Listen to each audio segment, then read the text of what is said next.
we're going to have a lot of very close races, and it's going to be me and world-renowned experts in data science and election tabulation research and election law, and we're going to be sort of pouring sort of nonstop in real time over all the election results as they flow in every national race in the country.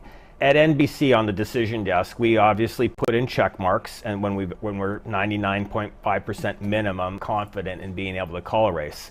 But a lot of races aren't going to be called for quite some time. Some of them may be days.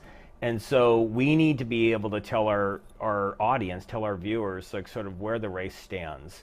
And so too early to call is usually it's early on in the night when we don't have enough data to really fully know where the race is going. It may be in a state like Pennsylvania where we have the mail ballots in, but we haven't seen the election day vote. And until we see that election day vote, we can't know, for example, if the race is actually going to be close or if there's going to be spread. Too close to call is when we've actually analyzed the data, we've looked at our statistical models, and we are quite confident that the race will be closer than 5 points. And so usually that comes a little bit later in the night when we've have good representation on the vote and can say with some certainty that this race is going to be tight. And so that's what we use we use the too close for that characterization. Well, there are a number of them. Pennsylvania is the first. I was out in Pennsylvania last week with John Fetterman. I think he's got a good chance. But polling shows momentum could be building on the Republican side, with Dr. Oz narrowly passing John Fetterman in an average of polls in Pennsylvania. If John Fetterman can stave off that resurgent Dr. Oz and flip that seat from red to blue, and if Democrat astronaut Mark Kelly can hold ground in Arizona, beating Republican Blake Masters, polls still show that Republicans would lead in races like Nevada, that's a blue seat right now, flipping to red, Wisconsin, keeping that seat red, and Herschel Walker neck and neck or barely leading Senator Raphael Warnock in Georgia. That right there would give Republicans control of the Senate. Polls show they could lead the House as well, which might raise questions about the lackluster spending we've seen from national Democrats backing Trudy Busch Valentine. Have Democrats just surrendered Missouri?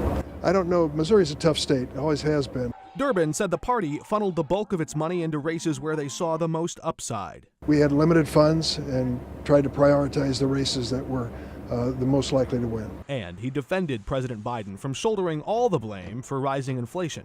And when the oil companies are making record profits, while we're seeing these terrible impacts on families, it's unacceptable. Durbin echoing the president's calls that democracy itself faces danger left in the wrong hands.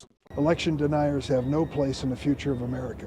And the bottom line is this next election on Tuesday, November 8th, really is going to chart the future on basic freedoms for America and opportunities for American families. Lifted it as a Schedule I drug, but yet we passed this. It would be in our Constitution as an illegal drug. But yet everywhere else, you have more than 3 ounces on you, that's illegal. Hicks argues true legalization would remove limits on which businesses can sell it and how much you can buy. There's no limit on how much beer I can put in the bed of my truck. It should be the same for this. As long as you're within the possession limit, there is no possibility of, and you're over 21 years of age, there is no possibility of any kind of discipline from the state. John Payne works for the campaign to pass Amendment 3 and says it would legalize sales in the future and forgive crimes committed in the past. And that is something that Amendment 3 would do, is automatically expunge the records for people with minor marijuana offenses, with the exception of sales to minors, driving under the influence, and any offense involving violence. Missouri police arrest roughly 20,000 people a year on suspicion of possessing marijuana. Medical dispensaries can only sell to the state's 200,000 patients with a medical card right now. And the more we grow, the cheaper it gets. Tom Bomarito predicts legal recreational cannabis could triple his customer base and help his company recoup the funds he invested to get it up and running. Okay, once we get to rec, that makes most of these stores from losing money to maybe making some money. So the industry will stabilize. More growers will put on more weight, so prices will come down. But if you ask the people working behind the counter, that's actually going to be a little more mellow. The marijuana market has power to do more than just boost a bottom line for a business or the state. We're helping people break 40-year prescription painkiller habits. Charlie Unger says cannabis can offer an alternative that might even save lives. But my generation, it's no secret, I'm from St. Louis County, and the amount of funerals that I have been to from people that were pushed into opioid dependency is staggering. The issue really of this campaign is inflation. In early June, I think the administration should be doing more. and again in late August, I don't understand how people are going to withstand this amount of inflation. voters voiced concerns about inflation to Republican Regan Deering and Democrat Nikki Budzinski. One of the issues I support is freezing the federal gas tax until 2023. Would you suspend the federal gas tax? I think that's a great place to start for some immediate relief. Both candidates running for Congress agreed on freezing gas taxes, but disagreed on how to spend that money. Our infrastructure plan for our roads, and our roads aren't nothing compared to what they were 20 years ago. They're falling apart. We have the funding there. Obviously, the infrastructure bill came out. Would you have voted for the infrastructure bill? Well, I'm definitely someone that's going to vote for good bills that are going to create jobs in my district. I didn't hear a specific answer, though. Would you have voted for the infrastructure bill? Well, I'm not a current member of Congress. But would you have voted if you were there? And I didn't read all the pages. So That's a until it is going to be a hedge, because we have bills that are thousands of pages and get pushed through in a minimum number of hours. So is it fair to say that at this point, many months after it has been signed into law, you remain undecided? I do. While Deering would not embrace President Biden's infrastructure plan, Budzinski said his Inflation Reduction Act doesn't go far enough. Is that what you want to see the administration do, or does the White House still need to do more to curb inflation? First, be doing more. Absolutely. This administration should be doing more to tackle rising costs and bring down energy prices and gas prices. We should be capping the cost of insulin at $35. My Republican opponent, Regan Deering, does not support that. Including chasing after, among them, Donald Trump. His gender issues are so extreme, he tries to inject them in our schools. He shouldn't be let anywhere near education policy or funding. He runs a school that teaches kids that women are inferior to men, that slave owners Governor Pritzker. Now that's too far. I'm not going to tell you again not to interrupt. That's too far. I don't know of where that's at, if it was ever in that curriculum, but it is J.B. Pritzker who's bringing CRT issues and cultural issues into our schools. CRT is not taught in schools in Illinois. It just is not. He's making that up.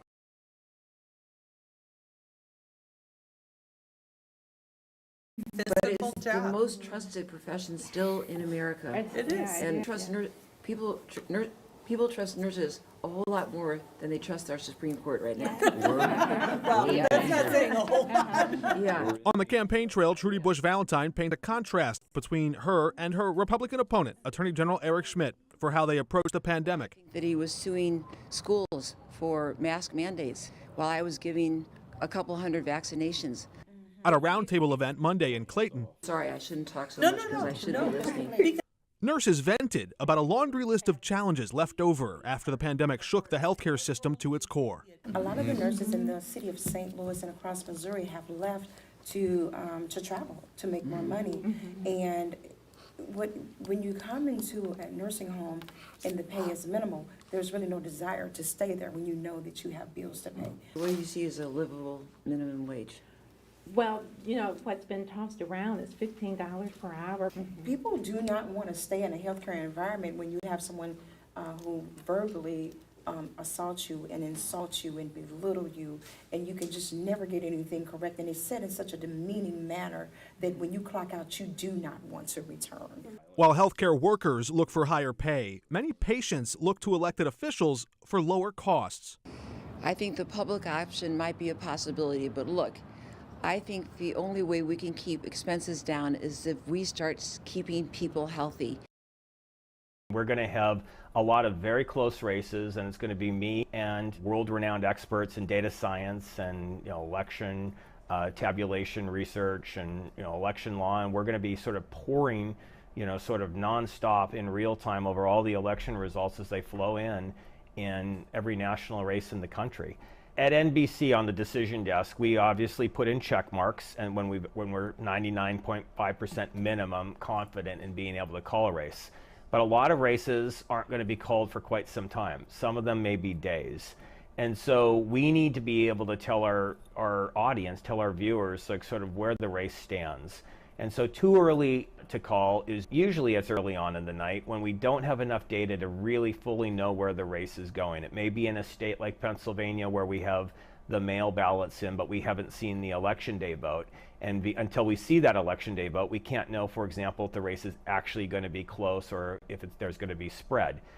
Too close to call is when we've actually, analyzed the data, we've looked at our statistical models, and we are quite confident that the race will be closer than 5 points. And so usually that comes a little bit later in the night when we've, have good representation on the vote and can say with some certainty that this race is going to be tight.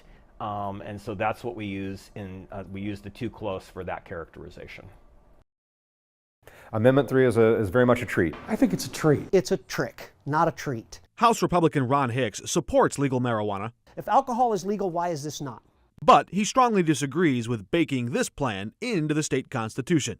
If they tomorrow lifted it as a Schedule I drug, but yet we passed this, it would be in our Constitution as an illegal drug. But yet everywhere else, it's not. If you have more than 3 ounces on you, that's illegal. Hicks argues true legalization would remove limits on which businesses can sell it and how much you can buy. There's no limit on how much beer I can put in the bed of my truck. It should be the same for this. As long as you're within the possession limit, there is no possibility of, and you're over 21 years of age, there is no possibility of any kind of discipline from the state. John Payne works for the campaign to pass Amendment 3 and says it would legalize sales in the future and forgive crimes committed in the past. And that is something that Amendment 3 would do, is automatically expunge the records for people with minor marijuana offenses, with the exception of sales to minors, driving under the influence, and any offense involving violence. Missouri police arrest roughly 20,000 people a year on suspicion of possessing marijuana. Medical dispensaries can only sell to the state's 200,000 patients with a medical card right now. And the more we grow, the cheaper it gets. Tom Bomarito predicts legal recreational cannabis could triple his customer base and help his company recoup the funds he invested to get it up and running. Okay, once we get to rec, that makes most of these stores from losing money to maybe making some money. So the industry will stabilize. More growers will put on more weight, so prices will come down. But if you ask the people working behind the counter, that's actually going to be a little more mellow. The marijuana market has power to do more than just boost the bottom line for a business or the state. We're helping people break 40-year prescription painkiller habits. Charlie Unger says cannabis can offer an alternative that might even save lives. But my generation, it's no secret, I'm from St. Louis County, and the amount of funerals that I have been to from people that were pushed into opioid dependency is staggering. The issue really of this campaign is inflation. In early June, I think the administration should be doing more. And again in late August. I don't understand how people are going to withstand this amount of inflation. Voters voiced concerns about inflation to Republican Regan Deering and Democrat Nikki Budzinski. One of the issues I support is freezing the federal gas tax until 2023. Would you suspend the federal gas tax? I think that's a great place to start for some immediate relief. Both candidates running for Congress agreed on freezing gas taxes, but disagreed on how to spend that money. Our infrastructure plan for our roads aren't nothing compared to what they were 20 years ago. They're falling apart. We have the funding there. Obviously, the infrastructure bill came out. Would you have voted for the infrastructure bill? Well, I'm definitely someone that's going to vote for good bills that are going to create jobs in my district. I didn't hear a specific answer, though. Would you have voted for the infrastructure bill? Well, I'm not a current member of Congress. But would you have voted if you were there? And I didn't read all the pages. So That's a until it is going to be a hedge, because we have bills that are thousands of pages and get pushed through in a minimum number of hours. So is it fair to say that at this point, many months after it has been signed into law, you remain undecided? I do. While Deering would not embrace President Biden's infrastructure plan, Budzinski said his Inflation Reduction Act doesn't go far enough. Is that what you wanted to see the administration do, or does the White House still need to do more to curb inflation? First, we need to be doing more. Absolutely. This administration should be doing more to tackle rising costs and bring down energy prices and gas prices. We should be capping the cost of insulin at $35. My Republican opponent, Regan Deering, does not support that.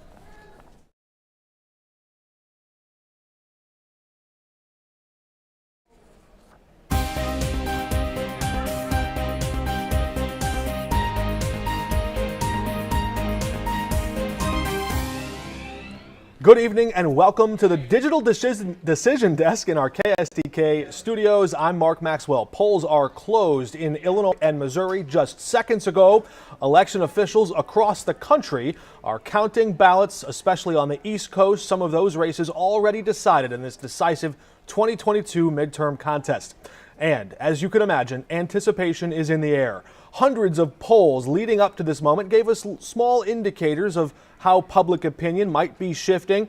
Thousands of candidates put their very careers on the line, jumping into this public spotlight and risking the public scrutiny, all for this moment and chance at power. Tens of thousands of campaign workers joined them arm in arm on the campaign trail, volunteers rallying to their cause. Thousands more working as election judges and poll watchers to make all of this happen. Hundreds of thousands of people put up yard signs. You might have seen a few of those these last few months to show their support. Hundreds of millions of dollars flooded into their campaign coffers, all of it adding up to billions of minutes, literally, spent watching videos, reading articles, or listening to campaign speeches. All of that building up to this moment as America makes up its mind on which party in general and which candidates in particular should hold power for these next 2 years. We the people hold the keys to the highest offices in the land, and tonight we learn who you decided to give them to. Every time America votes in this national election, it's the single biggest undertaking of democracy in the Western Hemisphere. And reporting these results to you tonight is the single greatest act of journalism you'll see all year. We'll bring you those live up-to-the-minute results right here as you stay with us. We don't do that alone. Yes, there are journalists in our newsroom working, but also the Associated Press has more than 4,000 journalists embedded, reporters with campaigns and election officials across the country watching these results come in, analyzing them. Their editors are watching closely. They will only make a final call that a race is decided when the trailing candidate no longer has a mathematical path to victory. When the numbers show, not a candidate's declaration of victory, but when the numbers show a trailing candidate cannot mount a comeback, the Associated Press calls that race. At that time, we will declare a winner, and you will see that flash across your screen as you join us here on the 5+ app, on Amazon Fire TV, Roku, or on KSDK.com. You may also see other projections or predictions throughout the night. As I alluded a moment ago, you might see some candidates declare victory, another one concede. Those developments are, of course, newsworthy and noteworthy. We'll bring those to you as we have them. We're also going to watch these results develop with our big map. We're going to break that out along with our KSDK political analyst, Anita Manion, who joins me now. Anita, it's great to have you with us. Great to be here. We're going to get into a lot of these results here in just a little bit, and we'll show you some of, in fact, I think we can try to start showing you some of how this map works. I'm going to pull this up here, and Jacob Kurth is working the switch. Ashley Brandmeier helping to produce this tonight. We're going to bring you all of these results. You can see now, just as polls close, the very first glimpse of the county-by-county breakdown of Trudy Bush Valentine and Eric Schmidt. That's the biggest prize at the top of the ticket in Missouri. Just across the, and you see here along this column, you follow the arrow on the right side of the screen. You can see the congressional districts. We'll click in there to see that district drawn for Democrats. We can also go back. You see right now how there's no coloration, no red or blue to be seen in the district. If we change this to 2020, just to give you an idea, you can see the turnout in last year's election 2 years ago. We'll go back to 2022, and we will wait for those results to come in. That'll give you some preview of what kind of data we can expect. We're looking in the suburbs of St. Louis to this district. Trish Gunby, the state Democrat, challenging incumbent Congresswoman Ann Wagner. We will have a lot more on that race as the night comes out. Once you get farther out into the suburbs, those are reliably Republican districts. That's the way they've been drawn, the voters that live there. But another big race we're watching tonight, a big contested race between George Haruza, a doctor there, and Senator McCreary. She is going to try and win that seat. We will watch that race closely. And statewide on the ballot, marijuana is Amendment 3. Will the Constitution be altered to allow legal recreational sale of marijuana in Missouri? Just across the river, we'll give you a quick look. The Senate race there between incumbent Democrat Tammy Duckworth and Republican Kathy Salvi. Also, you know the governor's race is a big one there. People are watching to see what the turnout will be in Chicago. You see low turnout in Chicago and Cook County. That's a good sign for Darren Bailey's campaign. That's what they want.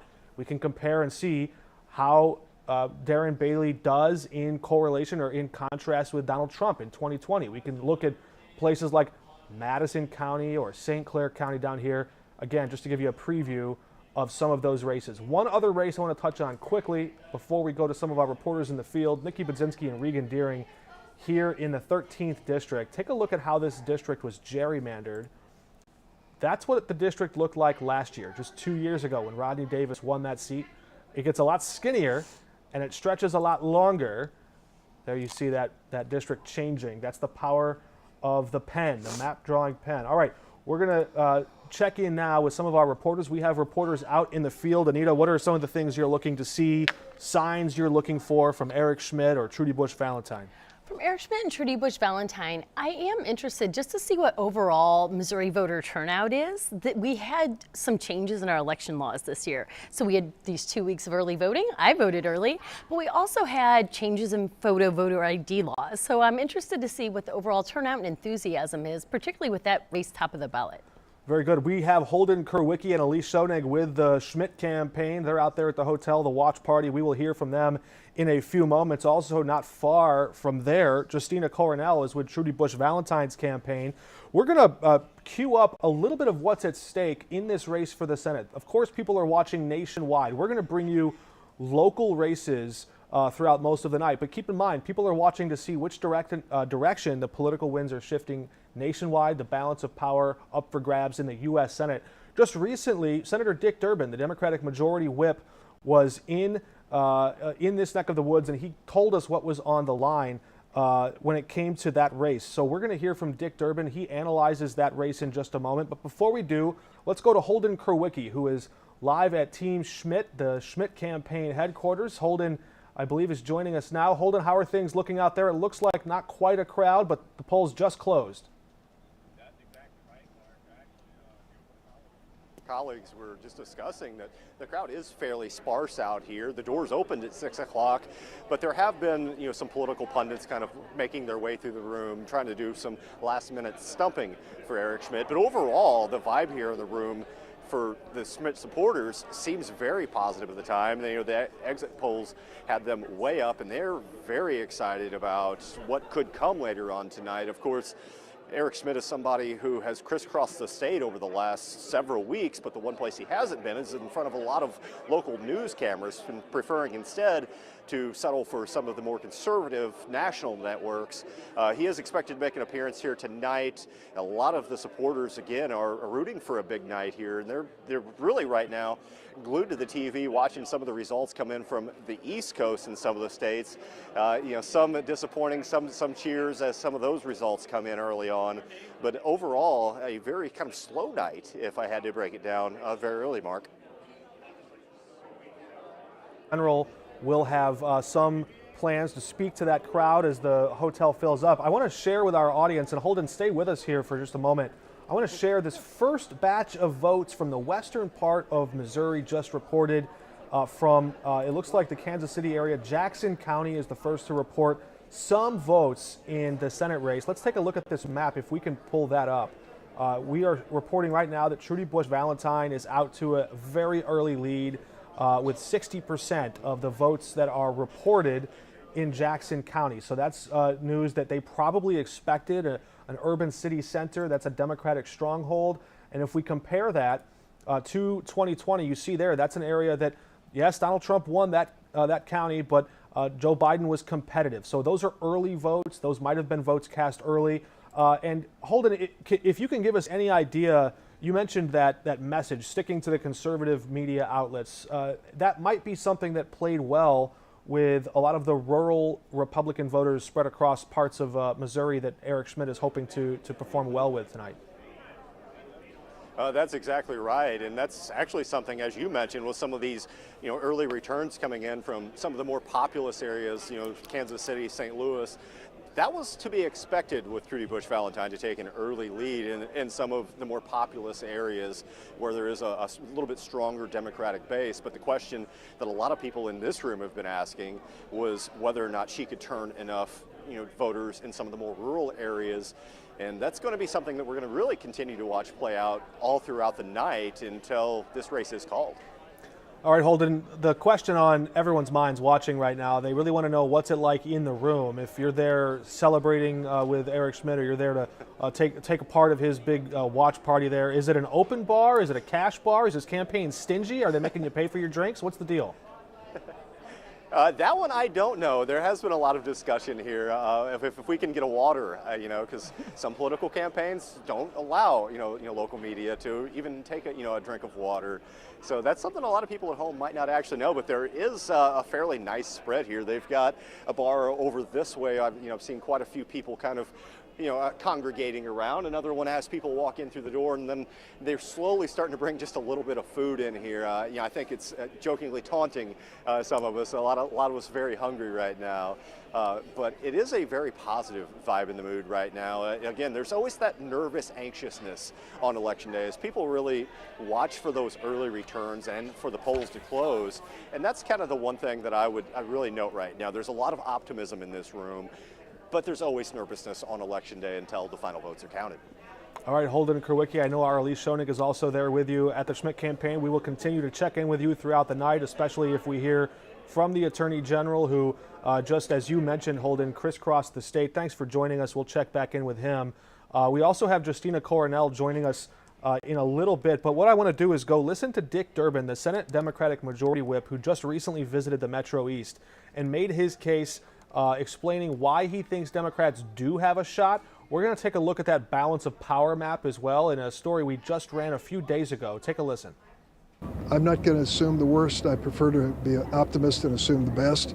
I will tell you, though, that historically off-year elections are not kind to the president's party.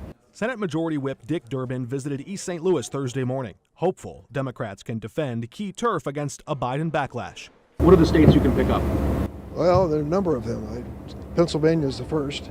I was just out in Pennsylvania last week with John Fetterman. I think he's got a good chance. But polling shows momentum could be building on the Republican side, with Dr. Oz narrowly passing John Fetterman in an average of polls in Pennsylvania. If John Fetterman can stave off that resurgent Dr. Oz and flip that seat from red to blue, and if Democrat astronaut Mark Kelly can hold ground in Arizona, beating Republican Blake Masters, polls still show that Republicans would lead in races like Nevada, that's a blue seat right now, flipping to red, Wisconsin, keeping that seat red, and Herschel Walker neck and neck or barely leading Senator Raphael Warnock in Georgia. That right there would give Republicans control of the Senate. Polls show they could lead the House as well, which might raise questions about the lackluster spending we've seen from national Democrats backing Trudy Bush Valentine. Have Democrats just surrendered Missouri? I don't know. Missouri's a tough state. It always has been. Durbin said the party funneled the bulk of its money into races where they saw the most upside. We had limited funds and tried to prioritize the races that were the most likely to win. And he defended President Biden from shouldering all the blame for rising inflation. And when the oil companies are making record profits, while we're seeing these terrible impacts on families, it's unacceptable. Durbin echoing the president's calls that democracy itself faces danger left in the wrong hands. Election deniers have no place in the future of America. And the bottom line is this next election on Tuesday, November 8th, really is going to chart the future on basic freedoms for America and opportunities for American families. There was the pitch down the stretch from Senate Majority Whip Dick Durbin. Anita Manion, any thoughts on the Democratic hopes that they can hang on to control of the Senate? Well, I think that Senator Durbin makes a good point. You know, I think had it been Eric Greitens as the Republican candidate and not Eric Schmidt, there might have been some investments from the national parties. But given that Missouri has trended since 2008 to such a red state that really we haven't seen that sort of outside influence, both parties seem to have given this up and are expecting Eric Schmidt to win. And Justina Coronel is with the Democratic campaign where they made the case in the last few moments these last few days leading up to the polls closing that they still could have this outside shot. Justina Coronel joining us now from the headquarters. Justina, what are you thinking? What are you hearing? What can you tell us from the headquarters of the Trudy Bush Valentine campaign there? Yeah, Mark. So the media doors opened at 4, but really the doors open for the crowds here at 7. And if you take a look behind me here, there's a live band. And I asked the communications director why the live band, and we learned that Trudy Bush Valentine loves music. So that's some brand new information I learned there, and I also asked a little bit more nuggets here as we're here at the watch party, and of course there's going to be a lot of Bush products, so no surprise there. But yeah, so as people are trickling in right now, we've learned also that Trudy Bush Valentine has been using all of this time today to be at the polls with the voters. At 5 o'clock, I was curious, where is Trudy? And her communications director tells me she was still at the polls talking to voters. At around 5:30, she was in Florissant with the mayor there. So she still isn't here yet, but we're hearing she'll be here soon. But right now, the music is going, and all because she loves music. Karaoke for us tonight, Justina, but we are looking forward to hearing more about the campaign there and how it might all play out.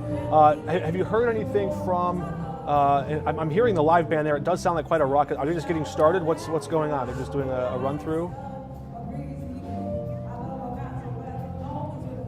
Yeah, so it seems like they're just trying to, get everything going. People really just started coming in right now, but we are hearing from her campaign party that they are feeling positive, even though some of the results are starting to roll in. They are feeling positive, and one thing that really stood out to me about this today was that even at 6 a.m., that when they were voting, her family, her kids, her husband were there, and apparently that's been something they've been doing all day, going to the polls together as a family. Now we know that has been something really important to her on her campaign trail, talking about some of her personal issues that she's had, losing her son 2 years ago and losing her first husband about 20 years ago. So, and I'm told the family motto is all for one and one for all. So big values on family, and I'm sure we're about to see her and her family come here soon. All right, Justina, thank you for that report. We also have some more results we want to show you as we're going to continue to show you these developing results throughout the evening in Missouri. We take a look at the map here, and we can show you now that there has been another batch of votes reported from Lincoln County. You can see there that Eric Schmidt winning in that county, but when you zoom out to take a look at the entire part of the state, Trudy Bush Valentine still leading very early on. Again, very early. Anita, when you look at this map, are you expecting to see basically a mirror image of what we saw in 2020, where there was the big cities went Democratic and the rural parts? The blue spots of St. Louis, Kansas City, and Columbia. Mm-hmm. Yeah, Springfield has been a little more pink than red, but generally we've seen that. I think a lot of people don't realize that until 2008, Missouri was really a bellwether state. We voted for Bush, we voted for Clinton, we voted for the winning presidential candidate. But in 2008, in the Obama election, we were the closest in the state, but went for McCain. And then since then, we've trended really red. So I do expect to see that same sort of map again.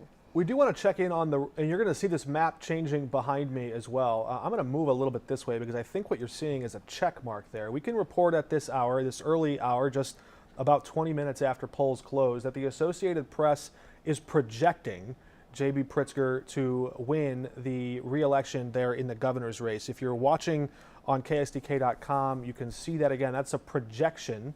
So what they're doing there is they're taking all the available votes, they're comparing it to the voting turnout in prior elections, they're adding up the numbers, and they're saying, where is this race heading? They feel very confident. There's a high degree of confidence that J.B. Pritzker will win once all those votes are counted. So again, at this early hour, I saw a report online, Anita, that there's a confetti cannon in Chicago at J.B. Pritzker's campaign headquarters. We do have TV cameras there in Chicago, and we have a video feed. We hope to bring that to you throughout the night. Of course, they're probably waiting to see how more of these counties break down. Let's take another look at Chicago in the 2022. I mean, yeah, the Cook County has barely even started reporting the results there. That's far too, only 696 votes. They're just entering them into the machine. But when you look at the total part of Illinois, right now, Darren Bailey trailing by that margin. And we're going to have to wait until later in the night for more of those counties to give us a better idea.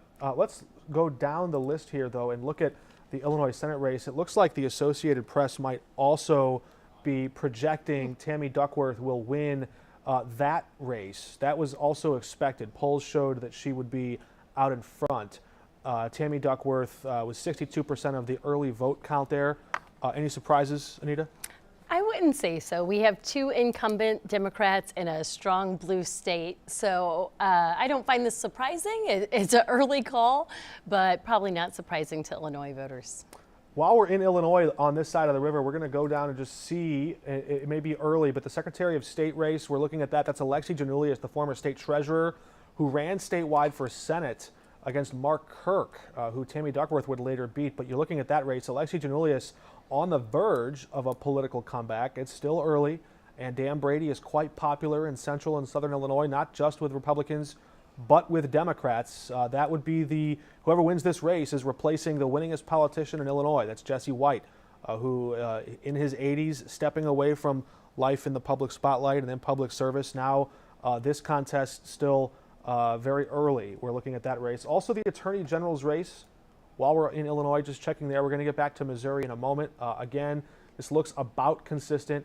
Kwame Raoul, the incumbent Democrat, leading Tom DeVore, who, and Anita, this is one of the storylines we want to watch for tonight, because you're going to get a very different perspective depending on what side of the Mississippi River you're on when it comes to the coronavirus. Tom DeVore, the Republican running for Attorney General, was in the courtroom challenging Governor Pritzker's lawsuits, saying we got to get rid of these mask mandates, get rid of vaccine mandates. He was suing at every turn. Right. In Missouri, it was the Attorney General doing that. That's right. And you see how the politics of those two states are quite different. How do you think COVID, everything we've all been through since the last 2 years, how is that going to change the electorate? What are the things you're looking for in the minds of voters or in the way the vote shakes out tonight that gives us some indication of how voters have weathered that storm? I think for many of us, we want to think as COVID is in the rearview mirror, right? I mean, here we are in person in 2020. That was not the case for election coverage. Beats a Zoom call. It absolutely does beat a Zoom call. But for a lot of voters, particularly I think the ones who are more satisfied with their state's response, that might not be such a motivator. But for a lot of those parents and small businesses who were really frustrated by the shutdowns, I think that can still influence their votes. A lot of folks are still fired up about that.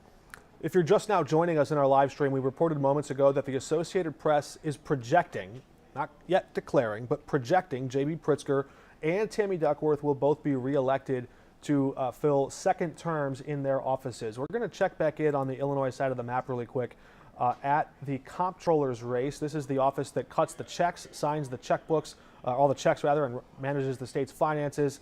Democrat Susana Mendoza winning that race early on in the night. We're going to get more there. As we take a look at the race for treasurer, again, that's a little bit closer. You see Mike Frericks is not in the 60% part. He's trailing some, but still holds a comfortable lead. All right, let's check in now with the 13th Congressional District. This is one that a lot of people are watching. If you look at that, I believe that's Macon County, or is that Sangamon? That's Sangamon County there. Those votes, that's a Democratic-leaning area. You got a lot of Democratic votes there, and so we are going to zoom out and take a look at the entire district. It looks like she's holding a lead just there, so there could still be some Republican votes to come balance out, fill in the rest of that district. All right, if we go back and look at Missouri, there's that race. We're going to continue to bring you these results all night long.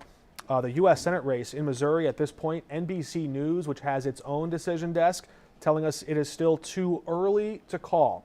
What I want to do at this moment is help give you a little bit more idea what goes into making up the decision from newsrooms and journalists across the country as they evaluate these races, look at the data. How do they do all that? I know there's a lot of questions, a lot of scrutiny, a lot of skepticism, curiosity even around how races are called, how long it can take. This is from the NBC News decision desk, gives us a better idea of what goes into all these calculations. Take a listen. We're going to have a lot of very close races, and it's going to be me and world-renowned experts in data science and election tabulation research and election law, and we're going to be sort of pouring sort of nonstop in real time over all the election results as they flow in every national race in the country. At NBC on the decision desk, we obviously put in check marks, and when we're 99.5% minimum confident in being able to call a race. But a lot of races aren't going to be called for quite some time. Some of them may be days. And so we need to be able to tell our audience, tell our viewers, like sort of where the race stands. And so too early to call is usually it's early on in the night when we don't have enough data to really fully know where the race is going. It may be in a state like Pennsylvania where we have the mail ballots in, but we haven't seen the election day vote. And until we see that election day vote, we can't know, for example, if the race is actually going to be close or if there's going to be spread. Too close to call is when we've actually, analyzed the data, we've looked at our statistical models, and we are quite confident that the race will be closer than 5 points. And so usually that comes a little bit later in the night when we've, have good representation on the vote and can say with some certainty that this race is going to be tight. And so that's what we use we use the too close for that characterization. All right, that gives you some idea of how NBC News and its decision desk puts together all of these projections and builds out their statistical models. But Anita, I know you were tracking some of these local races. You're not going to see on our big map the breakdown of the specific St. Louis County executive race, for example, or the Board of Aldermen president race. Sure. But we Two do important races we're watching. Big races, and we haven't even gotten to those yet. But we're seeing some early turnout numbers. That's right. So St. Louis County, and first of all, I appreciate that clip you just showed. I think it's really important for people, especially in light of the 2020 controversy, to understand the hard work that folks who are reporting and analyzing the elections and the folks who run elections do to make sure that they're safe and secure and we have accurate results. And in St. Louis County, they're wonderful. A big shout out to Eric Fay and Rick Stream, the directors there, at providing data, being very transparent. And so they have, so far, they don't have the results, but they have the numbers of voter turnout. And it looks like we have about 57% voter turnout in St. Louis County today, which is pretty good for a midterm, but 2018 was a historic turnout. We're grading on a curve, sort of. Right. I mean, 50% is kind of what we would expect.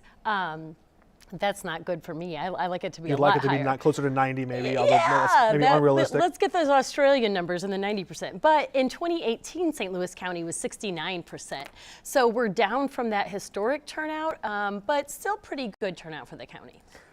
Those are interesting numbers. We're going to keep an eye on that. We want to go back really quick to Illinois because that's one of the first races we can project. The Associated Press projecting that Governor J.B. Pritzker has defeated his Republican challenger, Darren Bailey. But what led up to this moment? Anita's going to provide some analysis for us, break down some of what you're about to hear. But I want to highlight some moments that stood out on their debate stage. Governor Pritzker and Darren Bailey clashing over culture, the classroom, curriculum, matters about sex and race and religion, all of that boiling over in their debate. Watch. Can we not have interruptions? In a contentious debate, Governor J.B. Pritzker and Republican challenger Darren Bailey sparred over root causes of crime. Voters, the people have to know that you're lying to them. And I've got a new name for Chicago. I'm going to call it Pritzkerville. Chicago is the nightmare called Pritzkerville. Darren Bailey just showed you that he has no plan to address crime in Chicago. He wants to throw Chicago out of Illinois, calls it a hellhole. Moderators asked Bailey what Black Lives Matter means to him. It means that every life matters. And unfortunately, J.B. Pritzker, during his 4 years in office, has created so much division and hate in this state with racial ideas and ideology. Senator, do you have a specific example of his racial ideology? Well, the simple fact that this all started when he didn't control the crime in the early days of the corruption and some of the stuff that was taking place in Chicago. Darren Bailey has surrounded himself with racist, misogynistic, homophobic, xenophobic people and organizations, including chasing after the chief among them, Donald Trump. His gender issues are so extreme, he tries to inject them in our schools. He shouldn't be let anywhere near education policy or education funding. He runs a school that teaches kids that women are inferior to men, that slave owners Governor Pritzker, now that's too far. I'm not going to tell you again not to interrupt. That's too far. I don't know of where that's at, if it was ever in that curriculum, but it is J.B. Pritzker who's bringing CRT issues and cultural issues into our schools. CRT is not taught in schools in Illinois. It just is not. He's making that up. And that is a look at the debate that transpired between Governor J.B. Pritzker and his Republican challenger, Darren Bailey.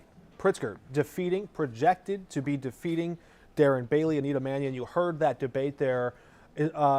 Well, we see part of the result.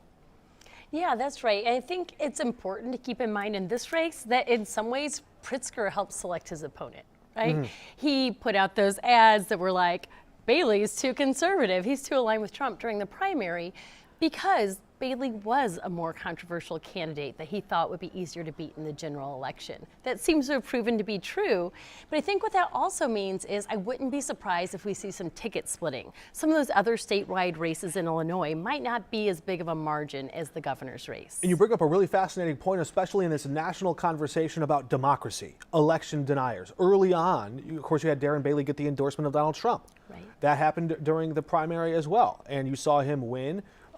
Governor Pritzker made a big point out of highlighting that Darren Bailey and Donald Trump are on the same, they're cut from the same cloth, so to speak. Right. And we saw how that worked out. Which may have been appealing to Republican primary voters, but maybe not to statewide general election voters. And we're going to have other chances across the country to look at which of those races where Democrats picked what they perceived to be a weaker candidate, but a more Make America Great Again, MAGA-style, Trump-style candidate.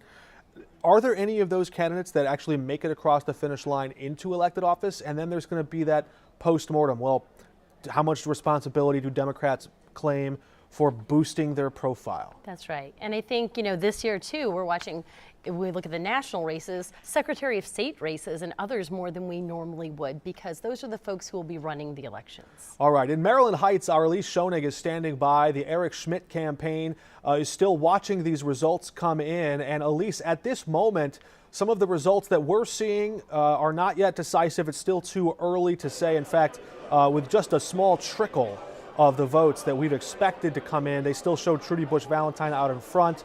Of course, that doesn't match what we've seen in the polling just yet, so it's still early. Has the mood changed at all? What are you seeing down there? Yeah, Mark, you could definitely say that mood has changed. You can probably even hear it too.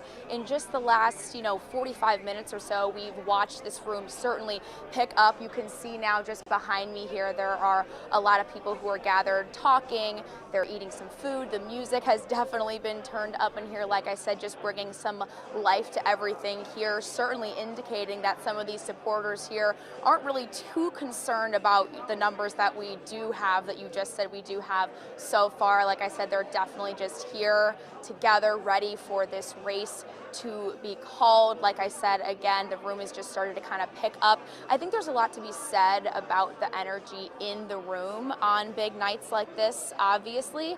And I think the energy here really is just buzzing. It's kind of fitting with some of the confidence that some of the supporters here that I've talked to are saying they're having, that the Attorney General is going to be the person who pulls through for them. And they're certainly here just backing their support, and their ambience of the room is definitely indicating some of that. Elise, well.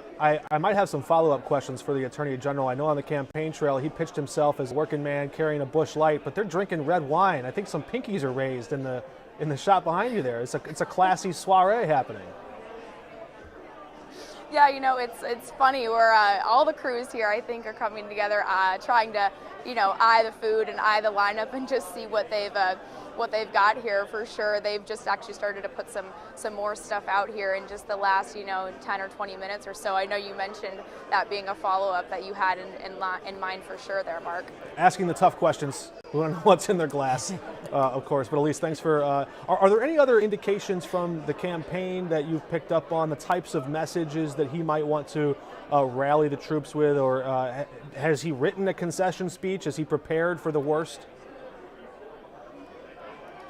Yeah, Mark, so we haven't exactly narrowed down just exactly, his kind of remarks here coming soon or any of his indicators toward his speech, but I did talk to a couple of people on his campaign team. I talked to the sort of a women advocacy group for Schmidt, right? And so something that they were pulling through with, something they were actually particularly saying they hoped that, some of the swing voters would potentially turn toward, is that many of the issues he's rallying around, this is their exact words here, they believe are issues that affect everyone. So safety, inflation, she was telling me, this representative from his campaign that advocates for women, that she hopes that women especially will be able to come and see how this issue affects everybody, and she hoped that was something that anyone kind of in that gray area of swing voters would wrap their heads around in their decisions today as well.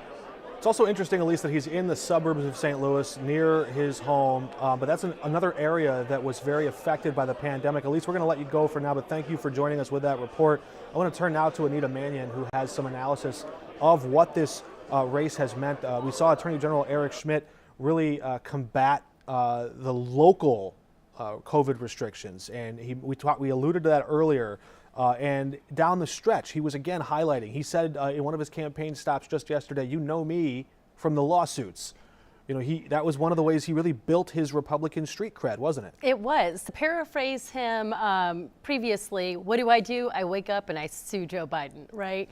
And so he was able to leverage that role as Attorney General and the many lawsuits he filed into a springboard and a platform for his Senate campaign. We want to take another look at the map of Missouri to see how that Senate race is shaking out. You can see it now on the screen. Trudy Bush Valentine out to an early lead, 54.7% of the vote.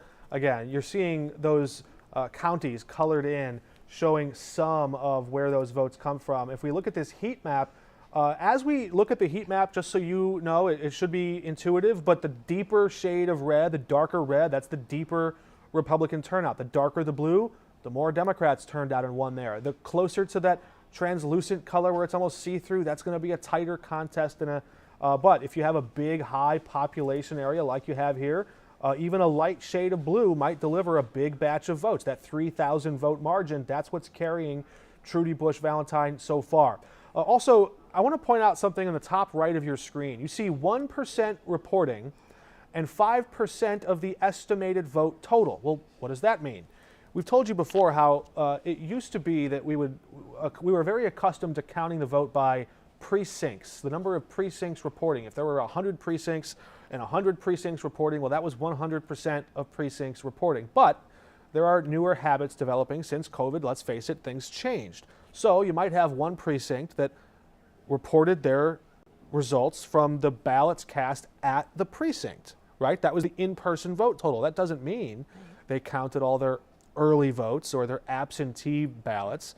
So it doesn't necessarily, even if we said 100% of precincts reporting, all of those people who voted at a vote anywhere location or who voted early, they wouldn't necessarily be in that batch. So what we've done instead is go to this estimated vote total to give people a better idea how many ballots went out the door, how many ballots returned, and that's the number we're trying to get at throughout the night.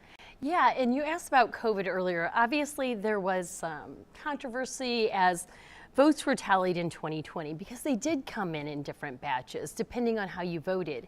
And in the United States, each state has different laws and rules about when they can process those ballots, when they can start tabulating them. We're fortunate here in Missouri that they can start processing, getting those ballots ready to tabulate in advance of Election Day and then tabulate them on Election Day. So we expect to have our results tonight.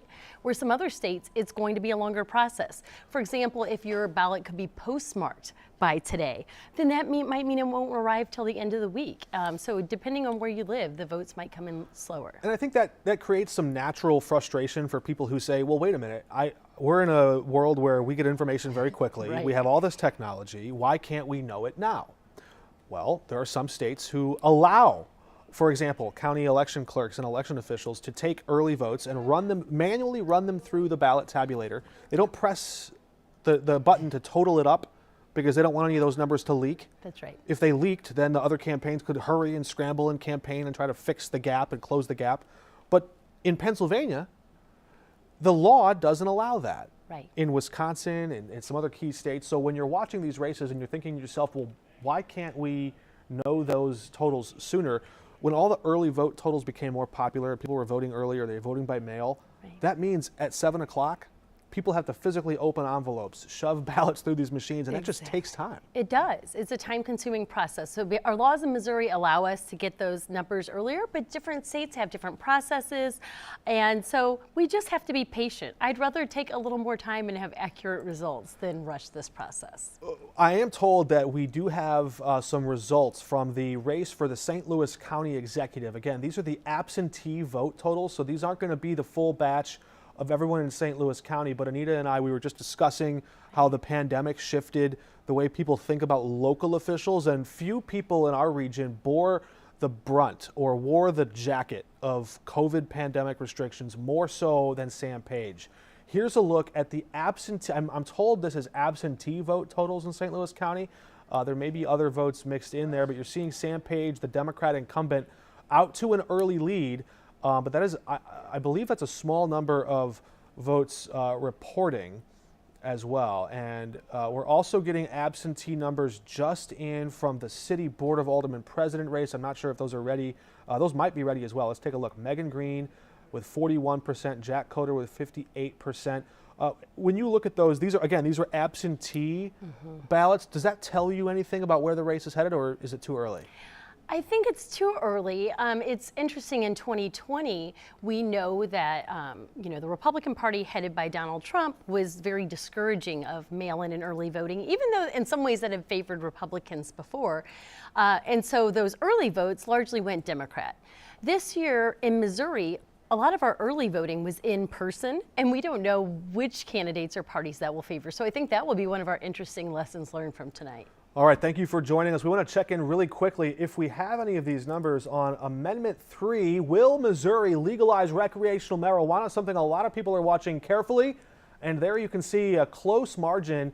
You only need 50% plus one for yes. That's a low bar. I think most states would tell you you need a much higher threshold if you want to actually change the state's constitution.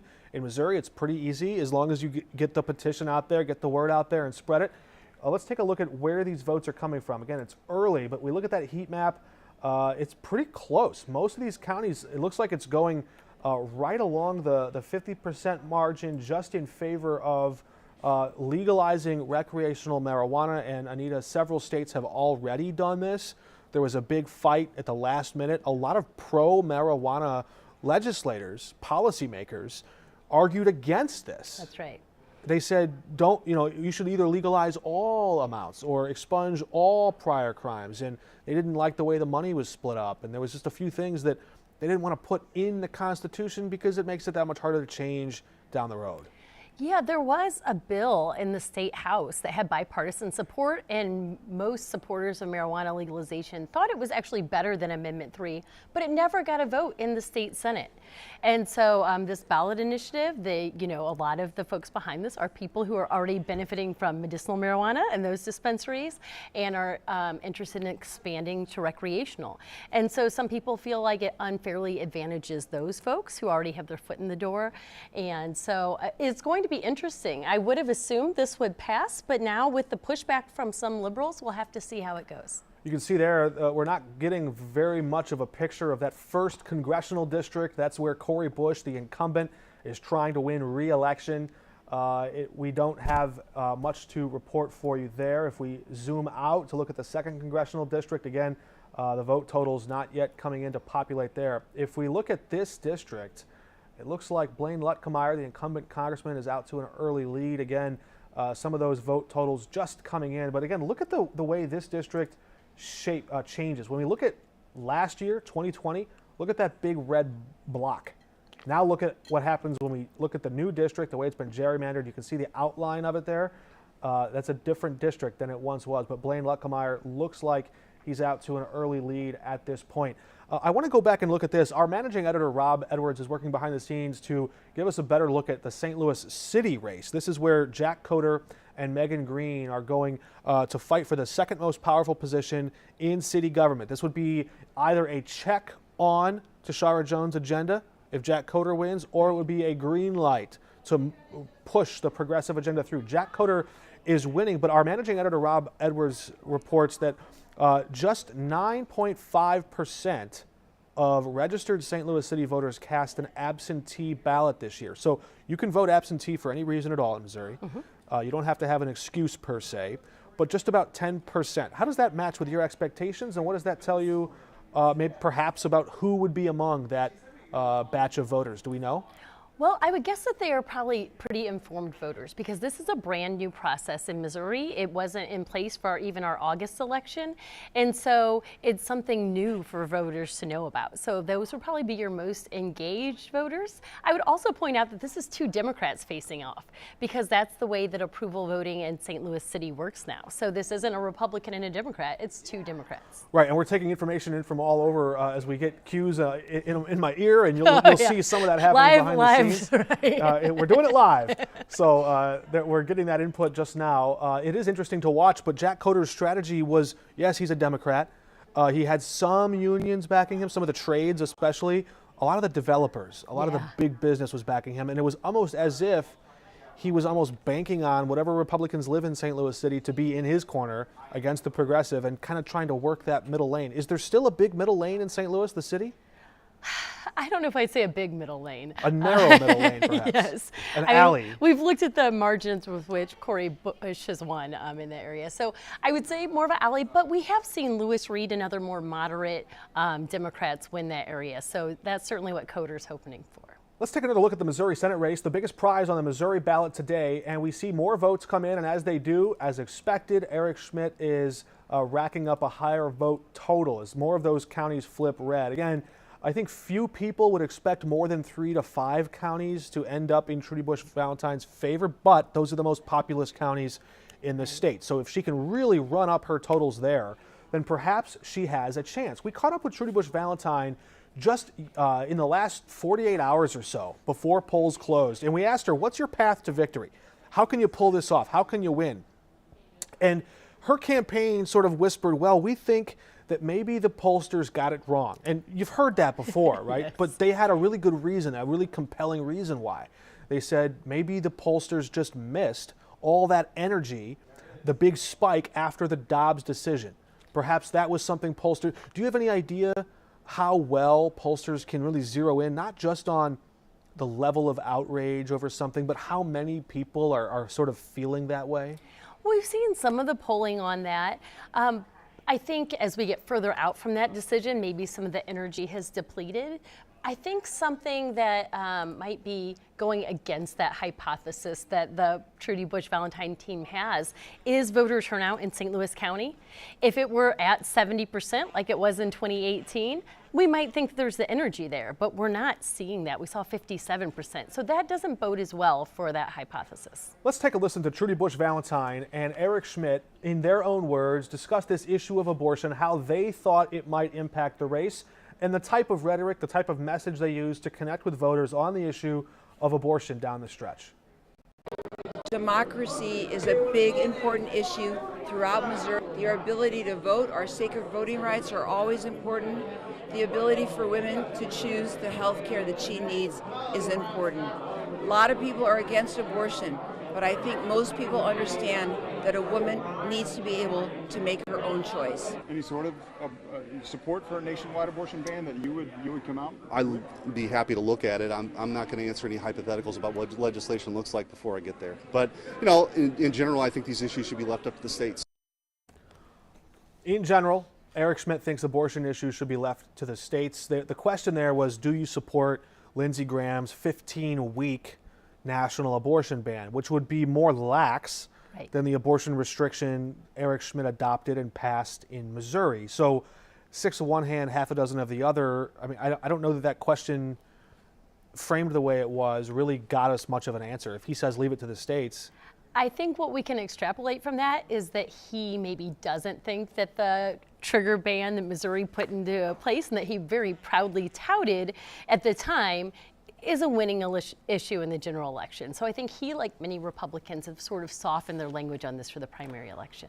All right, we're going to take a quick break in just a moment. Before we do, we want to show you the latest numbers in the Illinois race for governor. We already know that the Associated Press has said that J.B. Pritzker is projected to win that race. Of course, we hope to hear from his campaign when he gives a speech, a victory speech later tonight from his campaign headquarters in Chicago. But I think we have those numbers of the latest vote total showing where the vote total stands right there. And you see that's not an insignificant number from the Libertarian Scott Schluter. Those are voters that Darren Bailey very much hoped to get. Those are votes that will not help him in his outcome. Again, it's still early a lot of votes left to be actually counted, but we can tell you tonight that both Tammy Duckworth and Governor J.B. Pritzker are projected to return to office and swear the oath of office again in January after early wins projected tonight. All right, we're going to be back with a lot more election coverage, and the second hour, another hour and a half to go, Anita. As these Are we going to get some of that red wine here? Yeah, we're going to see if we can get a direct line, maybe a really long straw to Eric Schmidt's campaign there. But this second hour, don't go away after this break, because we're going to get a lot more decisive results as the tallies start. This is usually that hour where things really heat up. We'll be right back. At Today in St. Louis, we focus on what matters most in the morning. Local! More local. Local coverage and the latest news that affects you. Local weather with our Just Right forecast. And local traffic that's right on time. From your family to your pocketbook to your health. At Today in St. Louis, your morning is our focus, because no story matters more than the one that affects you. Today in St. Louis, focused on you. At 5 on your side, we put weather first. Look how high the water was. Is there somebody in there? It impacts your commute, your job, half of the building is destroyed, your family. For the Weather First team, you and your community, that's our priority. The most accurate, always first. The 5 on your side Weather First team, focused on you. At Today in St. Louis. And welcome back.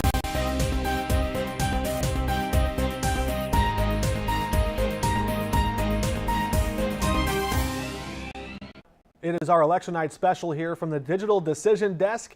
2022, America has cast its votes. We are in the process of reporting those vote totals. They've been counted by election officials in a process of counting them all over. Anything that stands out to you so far? I know it's still early. We're getting a look at where these vote totals come out, but anything that jumps off the page at you? No, I think, as we're interpreting the results as they come in, looking at that Missouri Senate race is a great example of it. Depends on which precincts we hear from first, because I don't expect that Trudy Bush-Valentine lead to hold.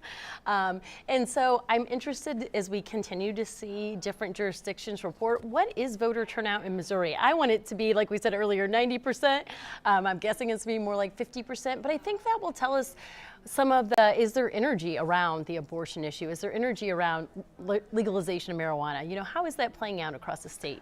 And we are going to bring those results to you. We expect a lot of developing news to become more concrete in this next hour or hour and a half. We're going to go right through the tape at 9:30 before our news broadcast, where you can watch us give you the latest on KSDK on Channel 5. Until then, we thank you for joining us. She's Anita Manion, our political analyst. I'm Mark Maxwell. We're also told that in the next few moments, we're going to hear from St. Louis Mayor Tashara Jones, who is standing by at the campaign headquarters with Trudy Bush-Valentine. That Senate race, the Democrat there, hoping against all hope that maybe they can pull off an upset somehow. We're going to hear from Mayor Jones tonight. Of course, we know she's backing Megan Green in the Board of Aldermen president race. She's sort of made a name for herself and has this unique moment to sort of reconfigure the political landscape in the city of St. Louis. Mayor Tashara Jones does. Absolutely. The federal indictments that came down sort of felled some of her political foes. Is this a test tonight of just how badly St. Louis voters want to see the Tashara Jones agenda pushed through City Hall?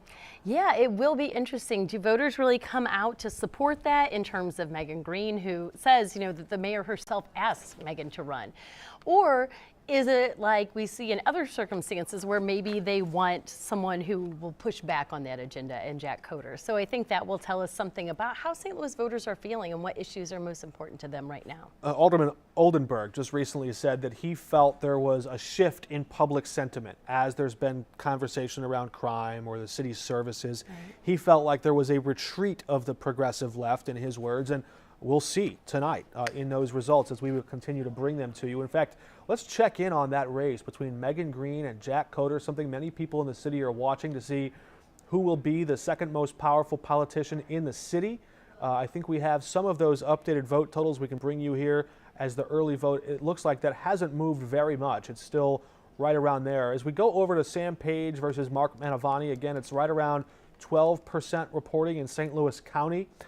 Let's check in on that race. We can show you where Mark Mantovani, he was the Democrat. Now he's running as a Republican to see if he can capitalize on some of the coronavirus frustrations against Sam Page, who was in the front page of many stories about the pandemic and the safety protocols there. Mark Mantovani holding his own, but still a long way off, down 17 points in that race. We also have some new results in the congressional district where Cori Bush represents right now, the 1st congressional district in St. Louis City and the county. We're zooming in on that area of our map just now. If you look along with us on our big board and the map, we will zoom in and show you this congressional district right here. You can see the turnout there, 76%. That's a little bit lower than where she was in 2020. Let's go back and look at where Cori Bush did. Still early, too early to predict the outcome. So that's 2020, and she's just about on par with some of that turnout right there. Let's compare this if we can. I don't know if we can compare it from here. We might not be able to. But Cori Bush holding a strong lead. Again, this district is something that Democrats just packed as, I should say this, Republicans packed as many Democrats into this district as they could when they were drawing the map. Does the Republican have any chance? No. That's your analysis. One word, analysis from Anita Manion. No is the answer. As we zoom out to take another look, again, some of those St. Louis County and city vote totals showed up. Let's take a look at our heat map here to see where. You see that darkest shade of blue so far on the map. That's, again, St. Louis County, the most populated county in all of Missouri. That is going to skew the results in her favor. I mean, she has the lead, a big lead. You look at that gap, almost 30,000 here. We can draw around this number right here. Eric Schmidt trailing by nearly 30,000 votes in St. Louis County. That is going to skew this map. You're going to need a lot of those smaller red counties. I mean, you know, you have a total of 1,800 votes there. You're going to need a lot of those to catch up with St. Louis County. Yeah, there are about 750,000 registered voters in St. Louis County. And that's part of the reason Trudy Bush Valentine needed those numbers to be really high, the voter turnout to be high there. Because for Democrats in Missouri, you have to run up the numbers in those blue spots and then try to get not too bad of losses in the suburban and exurban areas. Look at this too. You saw Eric Schmidt. We're going to go back to that map. Look at the city of St. Louis. Again, these are just absentee votes, but 12% yes. for Eric Schmidt. And that's why I said Cori Bush is not going to lose. Right, because you're seeing that there. That number, 13,000 votes, I mean, that's a big gap. Now, what does that tell you about the way he campaigned? Down the stretch, the NAACP took issue with some of the advertisements that the Schmidt campaign was running. They said they didn't like the themes. He was showing a lot of black elected officials, talking about crime, really, I mean, running that sort of messaging. It didn't work in the city of St. Louis. No, it didn't. So if you're saying, you know, I'm tough on crime and maybe that'll resonate with city voters, it certainly did not. Is there a broader strategy, you think, as the NAACP suggested, that by attacking St. Louis, it's more popular in Joplin? Sure. You know, outstate Missouri, there is a lot of animosity towards St. Louis. And this isn't just a Missouri phenomenon. It's sort of that rural-urban divide we've seen exacerbated over the last several years. All right. We are going to hear from our Justina Coronel and Mayor Tashara Jones in just a moment. They are reporting from that headquarters where Trudy Bush Valentine is watching these results come in. We do hope to hear from the mayor in just a few moments as we watch that feed. For now, let's go back across the river to Illinois. We're going to look at the vote totals here for the Senate race, where Tammy Duckworth is projected to defeat Kathy Salvi, the Republican there. Tammy Duckworth, the Associated Press, is projecting will win that race. You can see more of these votes come in our map right now. The county-by-county breakdown is starting to fill in the map of Illinois from north to south. You're seeing in Sangamon County in the central part of the state where Tammy Duckworth has performed quite well. Also in some of the collar counties, there's early votes not in yet, but those maps are shaded blue. We can show you some of those districts on our statewide map, which shows us a little bit more of that breakdown. And there it is. We're looking right now at Will County, which is Joliet and just south of Chicago. You look at Cook County, Tammy Duckworth really running up the vote total there. We look at the whole state and take off the heat map, you can see more clearly. Now, in races where Republicans win in Illinois, they really need to have a clean sweep of 101 of the state's 102 counties. They can afford to lose Cook County, where most of the votes are, a big bulk of the votes are, but they can't afford to lose many counties outside of that. Anytime you see those counties looking blue like that, Really bad news for a statewide Republican in Illinois. All right, we are going to check back in with South St. Louis. It looks like Mayor Jones is up on stage now, and we're going to go listen to the mayor of St. Louis, Tashara Jones, speak to supporters of Trudy Bush Valentine about what's at stake, not only in the balance of power in the Senate, but in St. Louis and Missouri. Let's listen tonight. This will be the first time in Missouri history that we send a nurse to the U.S. Senate. And I endorsed Trudy in the primary, and I caught a lot of flack. Why did you endorse Trudy? I said, because I believe in her. When I had a chance to talk to her and get to know her, I knew that she cared and had a passion that no other candidate had. And when I talk to young people about running for office and they ask, what kind of qualifications do you need to run for office? I said, you just need to care about people. That's the only qualification that you need to run for office. And we know that Trudy is not in this for fame. She's not in this for fortune. She's not in this to go to another office as a stepping stone, because we know that our current senator has done nothing but use this as an office so he could run for the White House or whatever he wants to do. We want people in the U.S. Senate who care about us, who care about Missouri, and who care about our urban centers. And at one point during the campaign, I didn't know who Eric Schmidt was running against. Was he running against Trudy or was he running against me? Because I was all over his commercials. and false, right? I think he got 4 Pinocchios for that crazy ad that he ran saying that I wanted to defund the police and, I'm a radical or whatever that is. But you know what? I'm radical when it comes to my city. I'm radical when it comes to caring about people. I'm radical when it comes to wanting people to thrive. And I know that Trudy is too. And if that makes us a radical, then we'll be that. We'll be that.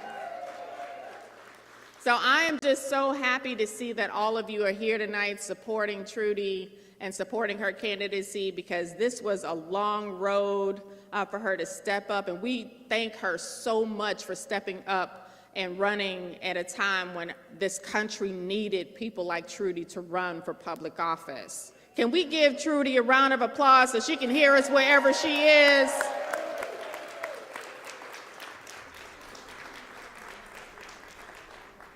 And all right, that's Mayor Tashara Jones. You're hearing her give some remarks at the campaign headquarters for Trudy Bush Valentine, speaking in sort of a comfortable, freewheeling way, firing back at Attorney General Eric Schmidt, the mayor of St. Louis, feeling quite comfortable in her campaign speech, if you will, there. Anita Manion is joining me on the decision desk, the digital decision desk, as we turn to analyze part of what we just heard. It seems like she was watching this race and felt some of the pressure, but brushes it off from Eric Schmidt. Yeah, I think that, if anything, she was calling him out for focusing on her in ads and for some of the other ads that we've already discussed. It might play well in that room. I'm not sure how much, at this point, it's not going to affect the election results, right? Yeah, but you wonder about her own ambition when she sort of takes a shot at somebody who is expected, I think, by most people to be the next senator of Missouri. But she holds her punches when it comes to the governor, because the governor of Missouri can affect the city of St. Louis. That's right. A U.S. senator is an easy punching bag because they can't really hit back. Yeah, I think that's a fair assessment. And it could be entirely possible that Tashara Jones has other aspirations. So far, the Democrats have not had a very strong lineup for statewide races. So maybe she's planning on being part of that bullpen. You see the difference there in how comfortable she feels just speaking and going on the attack. Even Trudy Bush Valentine was very careful on the campaign trail. I saw her even behind the scenes sometimes sort of workshop. How should I say it? I don't want to offend anybody. How do I say this just right? Trying to appease everyone. And I don't know that she was very comfortable in her own skin or that she was very rehearsed. It was disappointing to me that we didn't see our Senate candidates debate. I think there are a number of reasons for that.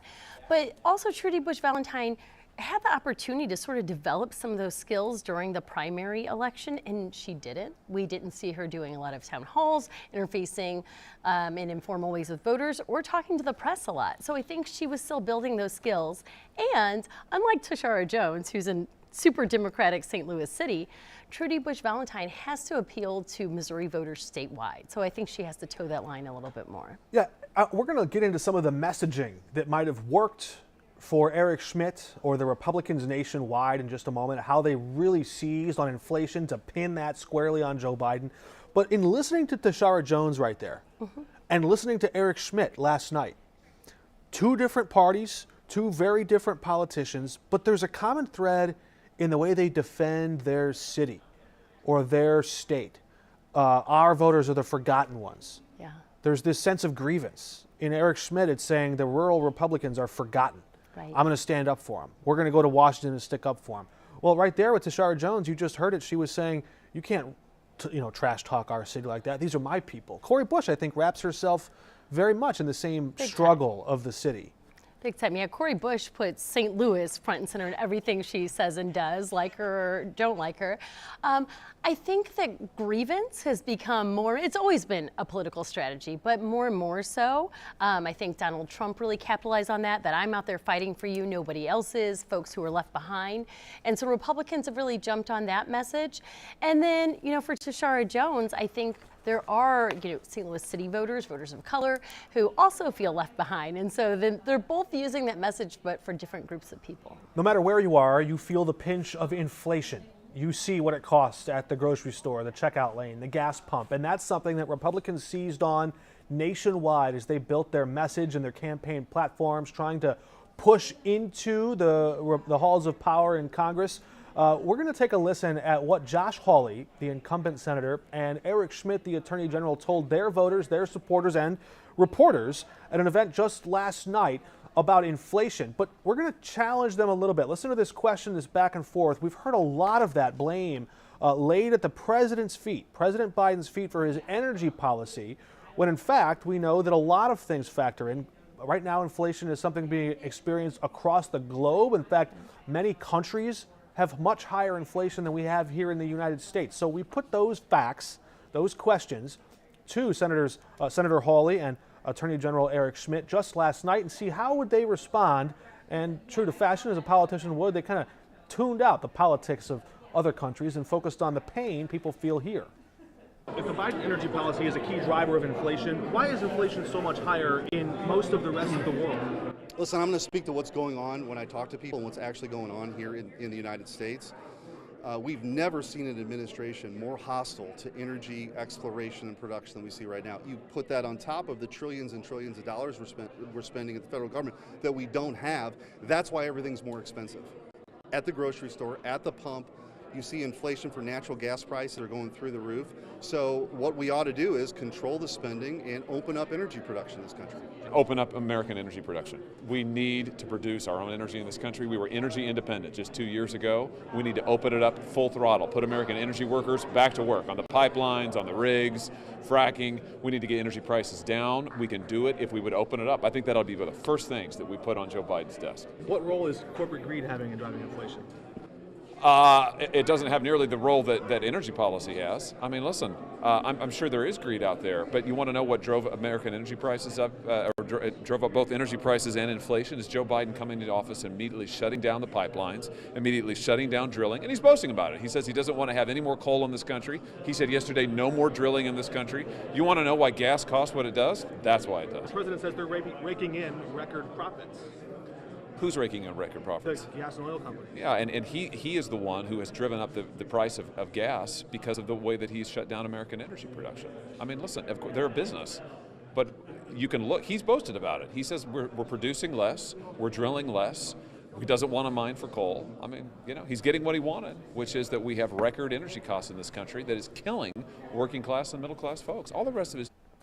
There you go. You see that response from Josh Hawley and Eric Schmidt just last night. Anita Manion joining us, our political analyst. If you're just now joining us, we're taking a look at some of the messages, the rhetoric that have played into this big moment as we see which messages sold well with people, voters in Missouri, in Illinois. We'll take a look at that Senate race. The latest results we have, still very early. If you look at this vote total, it's just total in the whole state, just 139,000. We expect to see a much higher vote total as the night goes on. But Anita, they're not only laying blame for the outcome of inflation at the feet of President Biden, but you just heard it right there. Josh Hawley said he's getting what he wanted. They're designing his motive. They're saying the president is trying to do this. I don't know. The politics of yesteryear didn't do that.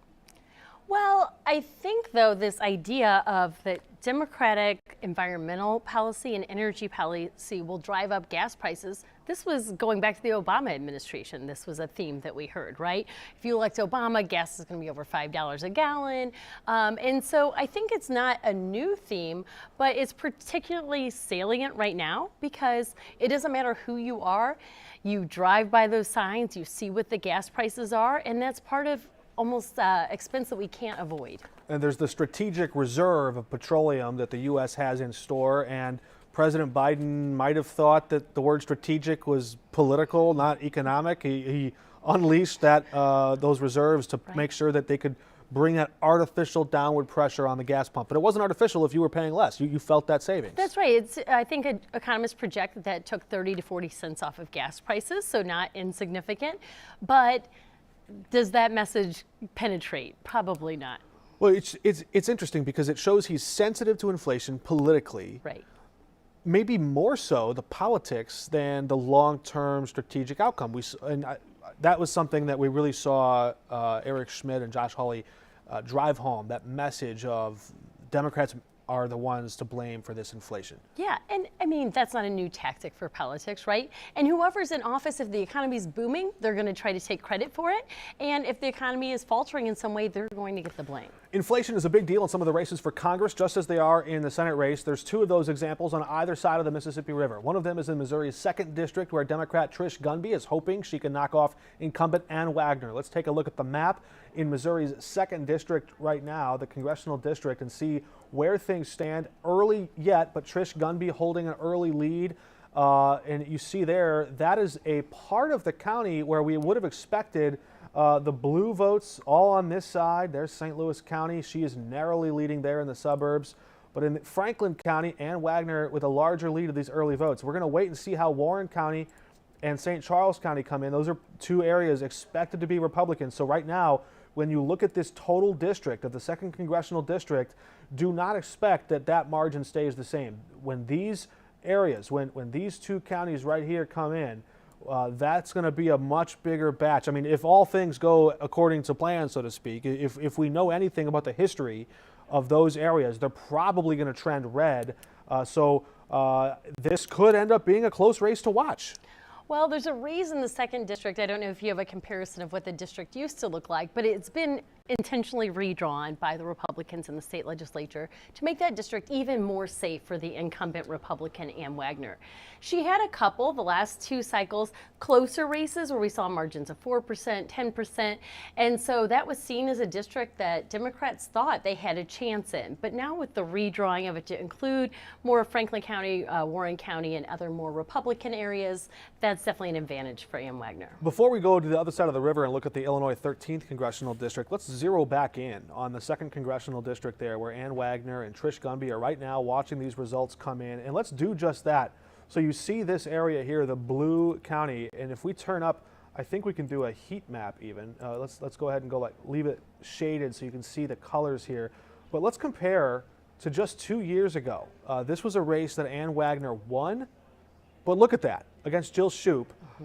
I mean, that was her whole home turf. Now watch how it changes. Almost all of that area is right now, early, not all the votes aren't counted. It might still turn red. It might be more purple by the end of the day. But let's go back to 2020.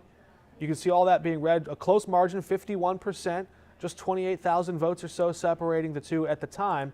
Now, in this political climate in the suburbs, after all we've seen, the way that has shifted, I'm not so sure that Ann Wagner wins that same seat if the Republicans don't come with their gerrymandering pen and change this district. Yeah, and the year before that, in 2018, that race was even closer with Court Van Ostren running against Ann Wagner.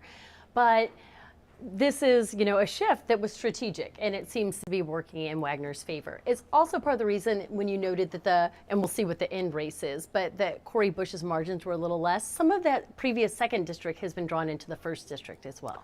Yeah, you can see some of that there, and more of the vote total comes in. Again, still early, but 36,000 votes to just 9,000 there, more than a 3-to-1 clip.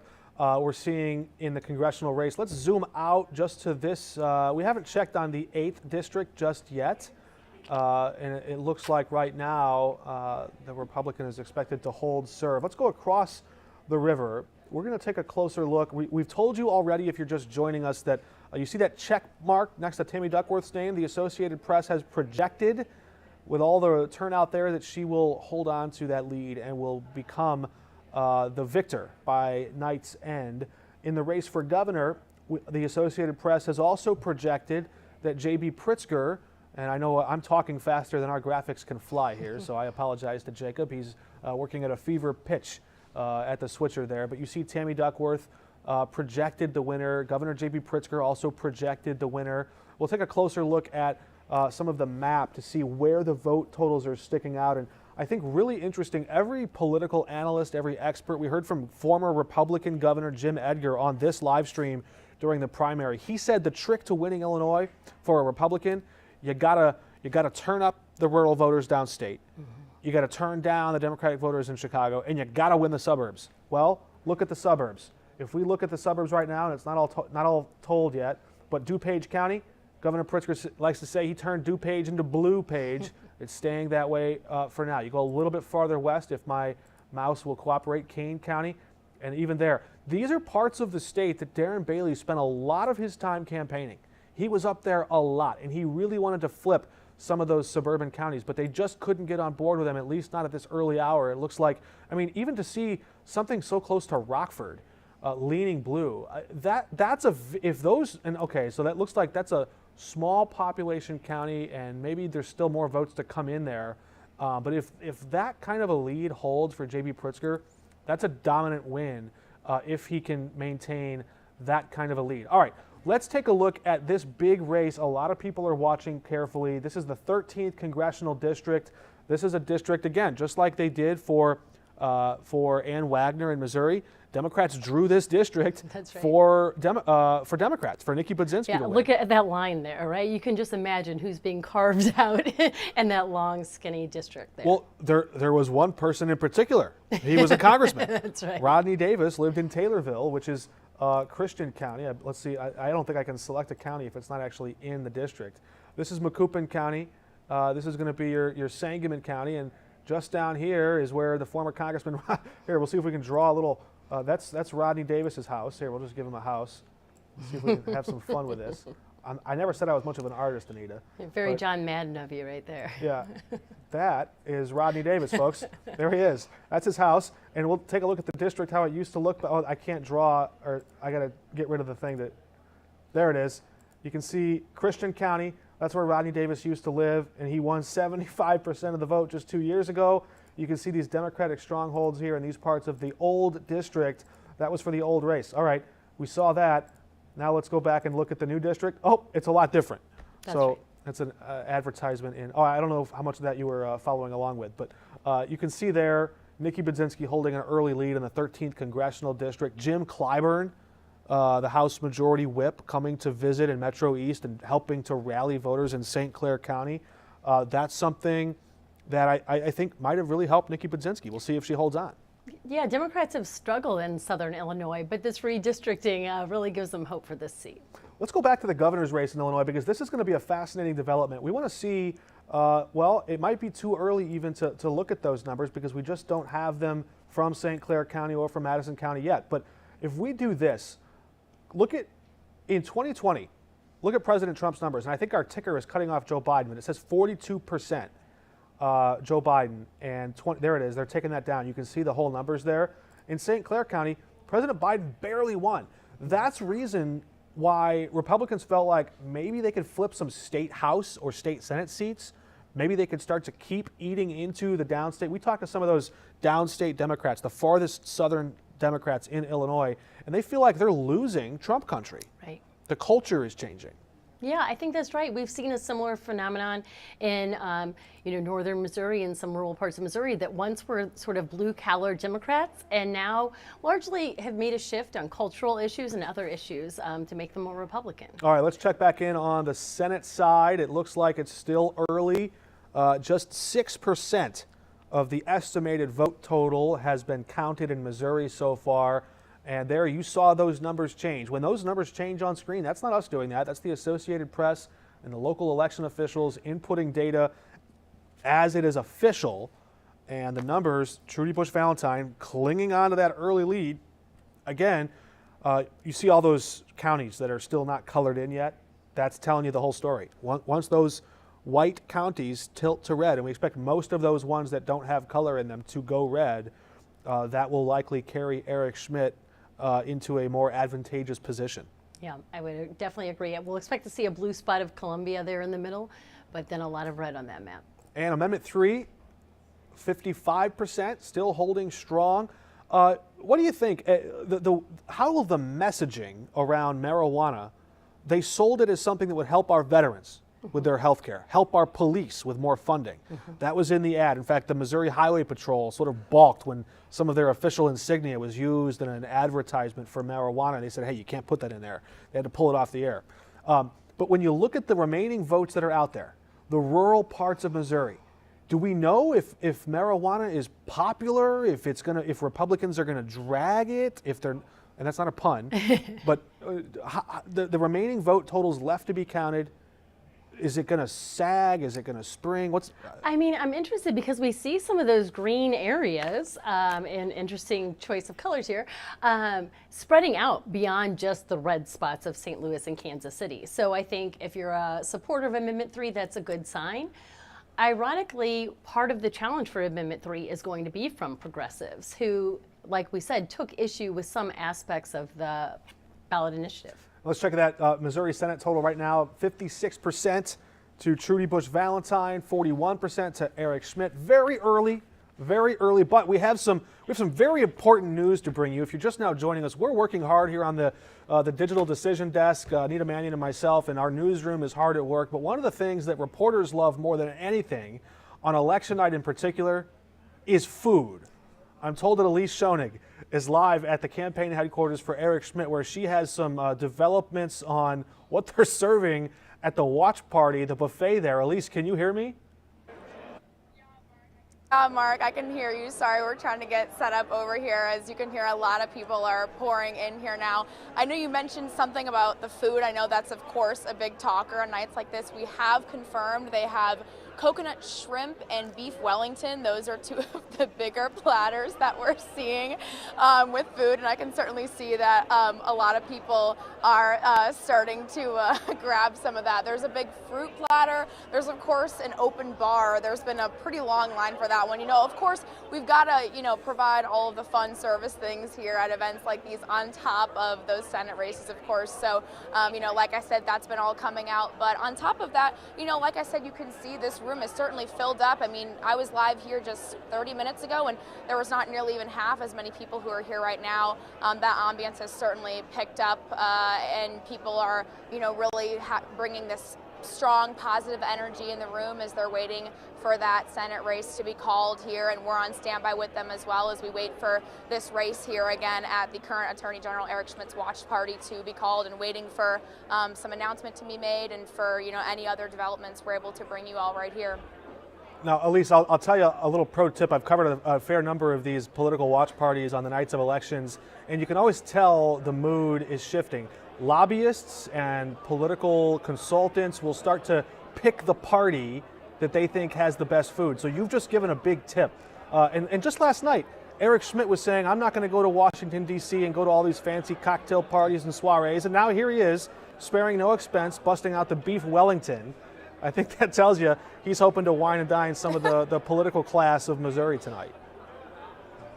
Certainly, Mark. I know I'm like, stop tempting me with this food here. It's tough. We're reporting on it, and we're not eating any of it. So I think that's certainly a tell-all for events like this for sure. Yeah, very interesting. Are we hearing anything more from the voters in that room, the supporters, the tried and true faithful, the grassroots supporters about why they support Eric Schmidt? Is there some part of the mood in the room about what they're looking for in their next U.S. Senator should he end up winning tonight? Yeah, I'm glad you asked that. I have talked to some of his supporters, some people who are part of his campaign team, and they're saying that their beliefs all come down to something simple, which is that things they believe that Schmidt is pushing for, if he is, the person who ends up in this Senate seat, they're simple issues that pertain to everybody, right? So they're saying issues surrounding safety, surrounding law enforcement. They're saying some of this stuff, some of these things he's advocating for, they're all things that will impact everybody. And so they're saying that anyone, especially before some of the polls were even closed, I know they were pushing some swing voters to consider that no matter what your background is, what your upbringing is, they're saying that they claim that Schmidt is someone who can understand where everyone comes from, and that's what they're hoping that people take away from here today. And at the end of the day, that's what some of the supporters here are believing is what's going to secure that victory for him, is that he is the guy who understands it all from all fronts. All right, well, Elise, if you get some FaceTime with the Attorney General tonight, with Eric Schmidt, you got to, he's been telling us he's not from Billions, he's from Bridgeton, and here he is dining on beef Wellington. I think you're going to have to ask the tough questions and ask him about the fare at the watch party.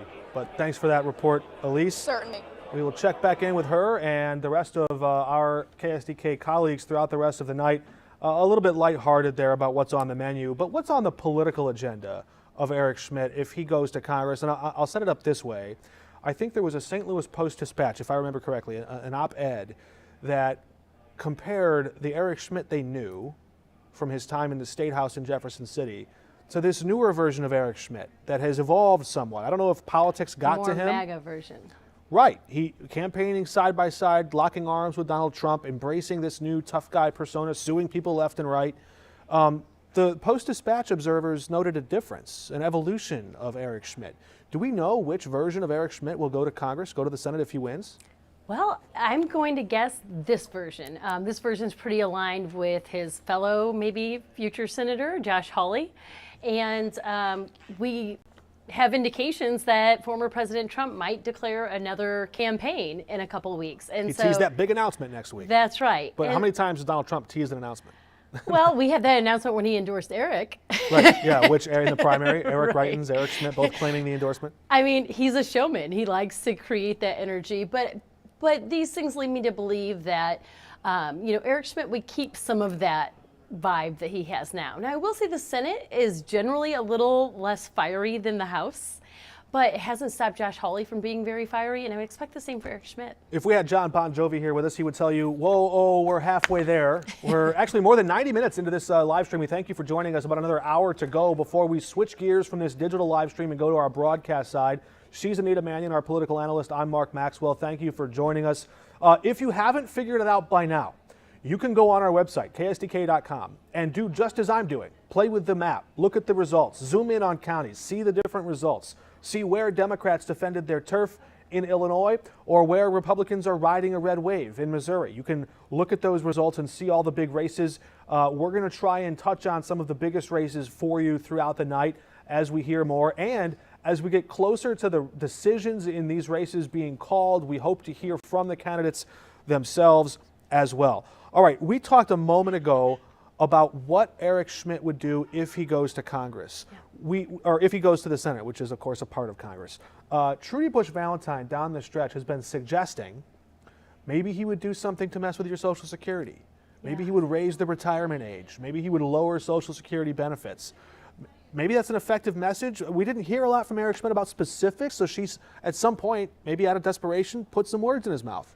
Well, I think that's a message that a lot of Democrats were making sort of in this home stretch, trying to let seniors know that maybe their Social Security or Medicare might be up for either privatization or a need to renew that, and trying to appeal to some of those older voters who turn out at very high rates, by the way.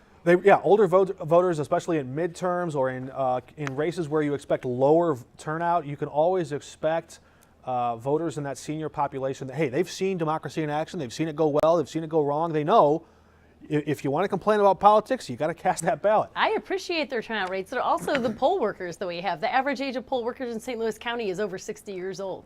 Well, I'm not going to tell my mother's age, but I will tell you that my mother became an election volunteer at one of the polls in Indiana for the first time this year. So shout out to Mom. Yes. Nice work in being a part of democracy in action. You can see on your map there as the results come in, Eric Schmidt closing the gap as those red counties in the Boot Heel and near Cape Girardeau start to come in. You see them tilting red. But let's take a listen at that debate we just mentioned about Social Security benefits, the looming debate about the federal budget, how Congress should dole out and divide up the money that we have and the expenses that we have, how they should all play together. This was what Trudy Bush Valentine and Eric Schmidt debated about, sort of from a distance, if you will, just in the last few hours of this race. Take a listen.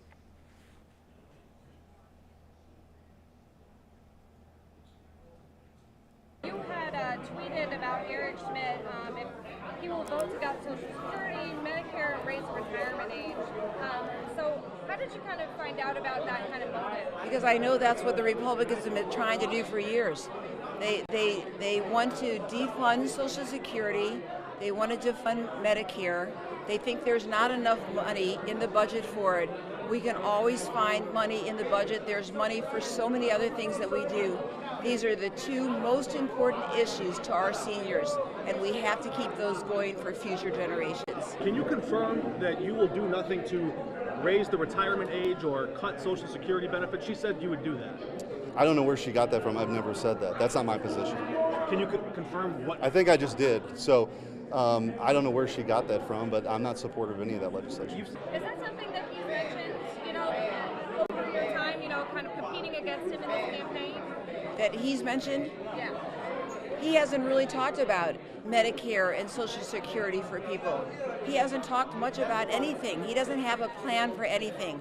He talks about the inflation and the cost of basic necessities. He has no plan.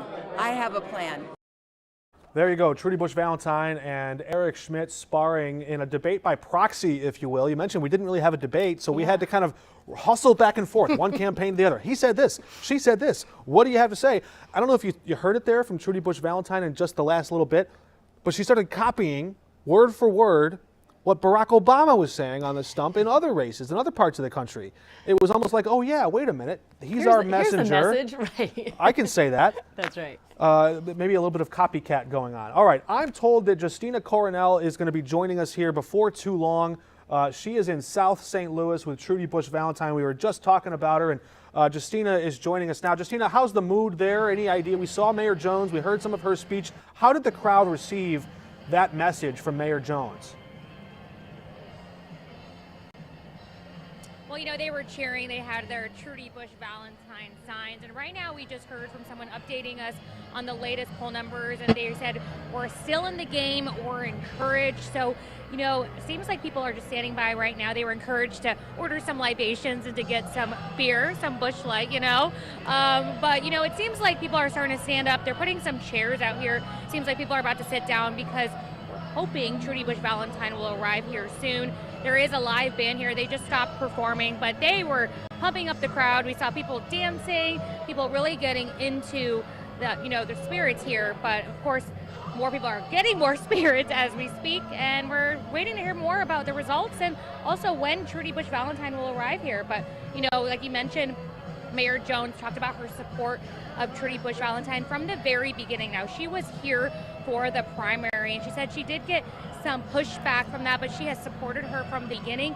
And she even took a little jab at Attorney General Eric Schmidt, saying, I was looking at his commercials. Now, was he running a campaign against Trudy Bush Valentine or me? Because she was saying that he mentioned Mayor Jones multiple times. So definitely a little bit of a dig there. But again, she wrapped up her speech saying that Trudy Bush Valentine had a diverse campaign trail, one of the most diverse ones that she had seen. So talking about her inclusion of people and whatnot. So again, we heard from Mayor Jones about 30 minutes ago, and she's still here mingling with folks. And yeah, hope to hear from Trudy Bush Valentine soon. All right, very interesting, Justina. Now, I don't want to, we told our viewers this was going to be a political program, but I think we're getting hungry. It's that hour of the night. And you mentioned the Busch Light and some of the different refreshments just across town where Elise Schoening is at. Eric Schmidt He's the one who told us he likes to drink Busch Light. Well, he's serving up beef Wellington across town at that party. So I don't know how quickly things are going to wrap up, but you might get some tastier scraps at the other party. I don't know what they're serving there. So here we definitely had a bit of a charcuterie board, cheese board, some appetizers going around here, and we know that there was some plated menu items. So we personally have not got them. I personally got some Raising Cane's, a big Raising Cane's fan, but we did know there's plated items. Now, last time they really had a variety of things. I mean, toasted ravioli, a St. Louis classic, but also empanadas. I mean, the inclusion is just shown in the food items as well. So, but now it's just a bit of, charcuterie boards, a lot of apps and everything. And then we did hear there would be some plated items. I personally haven't taken a look. I really dive deep into my Raising Cane's. There we go. That's the political and the culinary analysis from Justina Coronel. We look forward to hearing more from the candidates. Of course, this is something a lot of the candidates have been looking forward to. Justina, thank you for that report. We're going to be watching this closely. I think we might have video feed from Governor J.B. Pritzker and that campaign event. Do we still have that? Are they still? Let's communities here in Illinois. She on the speech from. Is this still the J.B. Pritzker event? Can someone just confirm that? Oh, that is not. Okay, we no longer have that, but we can look at the results there. Before we do, let's check into this map. The race is tightening in the U.S. Senate race here in Missouri. 49.5% right now. If we look at the map for Trudy Busch Valentine, and there it is, just about 1%, less than 1% off is Eric Schmidt. And again, it's 9% of the estimated vote total. So what we can presume, I think we can safely presume, Anita, is that a lot of these votes were the early votes, the absentee votes. They were in early. As the rest of the night comes in, those are going to be the people that voted in person. Yes. Is there anything different about somebody who had their mind made up a few weeks ago and cast that early ballot and the person who wandered into a voting booth today? It's possible. It's going to be interesting to see about those early ballots cast and who they broke for. In 2020, we assumed the early votes were Democrats, but I don't think we can assume that this time because it was in-person voting, which Republicans have been more comfortable with. Also, let me say that. Are we hearing that sound? I think there's a soundbite playing somewhere. I heard a soundbite about a pirate something. Well, I was still thinking about that beef Wellington and red wine. I have a cold brew and a power bar to get me through tonight here in studio. I don't know about you. Yeah, I'm just going with some coffee and fumes, really. Yeah. All right, very interesting. Can you tell we're hungry on the decision desk? I know you're hungry for results. We're going to keep bringing them to you, and thank you for joining us. We're going to go right through about 9:30 if you're staying with us, so about another hour or so, just about that much, and we hope to have some of these closing speeches, perhaps some decisions in the race in these next few moments. Let's go back through and check the map. We see now the Amendment 3, one big question people are watching, support shrinking just a little bit for the yes vote. There it goes, back up again from 54.3 up to 54.6. That's a big number. All they have to do is get 50% in this column, and that means Missouri will start selling legal marijuana. I talked to some of the medical marijuana dispensary shops, the owners who would be front in line, and you can see some of the partisan divide. Look at some of those red counties going no. Those are typically Republican areas. That's a curious development. We'll keep our eye on that, Anita. But some of these shop owners, they said, hey, look, if this goes yes, if this goes thumbs up, the earliest they could start selling marijuana to you would be early February, maybe February 6th or 7th. Well, my birthday's February 28th, so... I'm not going to tell you how to celebrate. I'm not going to tell you how to celebrate, but legally, if marijuana is approved in Missouri, that would happen in the Constitution. Now, let me ask you this question. If somehow the Republicans or those counties that we're seeing that we're voting no, if they're successful and they kill... And by the way, it's not just Republicans. Mayor Tashara Jones was strongly opposed to this. Yes. She didn't like the way it worked. If they kill this thing and they don't pass legal marijuana, how much harder would it be for the legislature to do it? Because now you've got real polling numbers, the people have spoken. And if they killed it, would it be that much harder for them to go through the regular legislative process to legalize it? It could be. Part of that, though, I think the argument, the pushback on that would be, well, that's because this amendment was written poorly and that the bill in the state legislature is a more solid bill, it's more thoughtful and explicit and more bipartisan. So I definitely think that if this does fail, there will be efforts for another ballot amendment and also efforts in the state legislature. All right, we're taking a lot of input and feedback from campaigns and headquarters all over the state. We have TV cameras at the headquarters for Tammy Duckworth, where Dick Durbin is right now meeting with and speaking with those supporters. We're going to show you the vote totals quickly before we go take a listen to Senator Durbin's speech. For just a quick minute, we'll listen into that. But before we do, let's take a look at this map. You'll see the vote totals. It looks like she carried downstate, central parts of the state, the northern parts of the state. You can see that map there. And again, these aren't total results, all right? But 56% of the estimated vote total is in. And there in Madison County, Tammy Duckworth narrowly winning. In St. Clair County, she runs up her vote totals. In Sangamon County, she's winning up there. Even down in LaSalle County, that's a Republican area. Tammy Duckworth winning there, showing some strength across the state. Anytime a Democrat can do that in Illinois, that is really good position for them to be in. So let's go ahead and listen to Senator Dick Durbin at the watch party at Tammy Duckworth's campaign.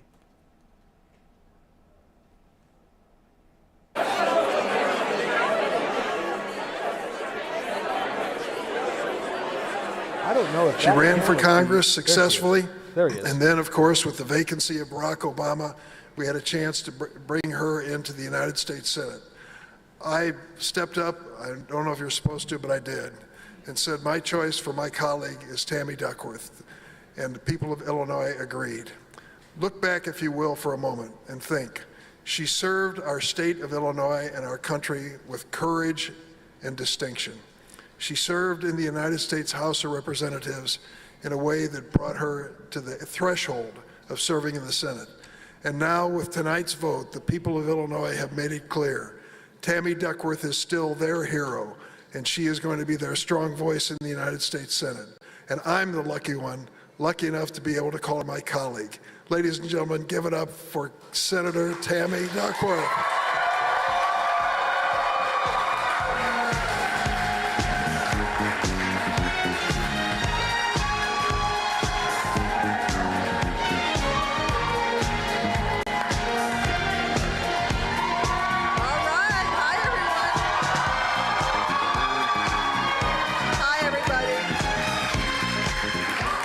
I have to thank John Atkinson for that, for emceeing this, that scallywag, scurvy, and John does feed my Shamrock Shake fix every year.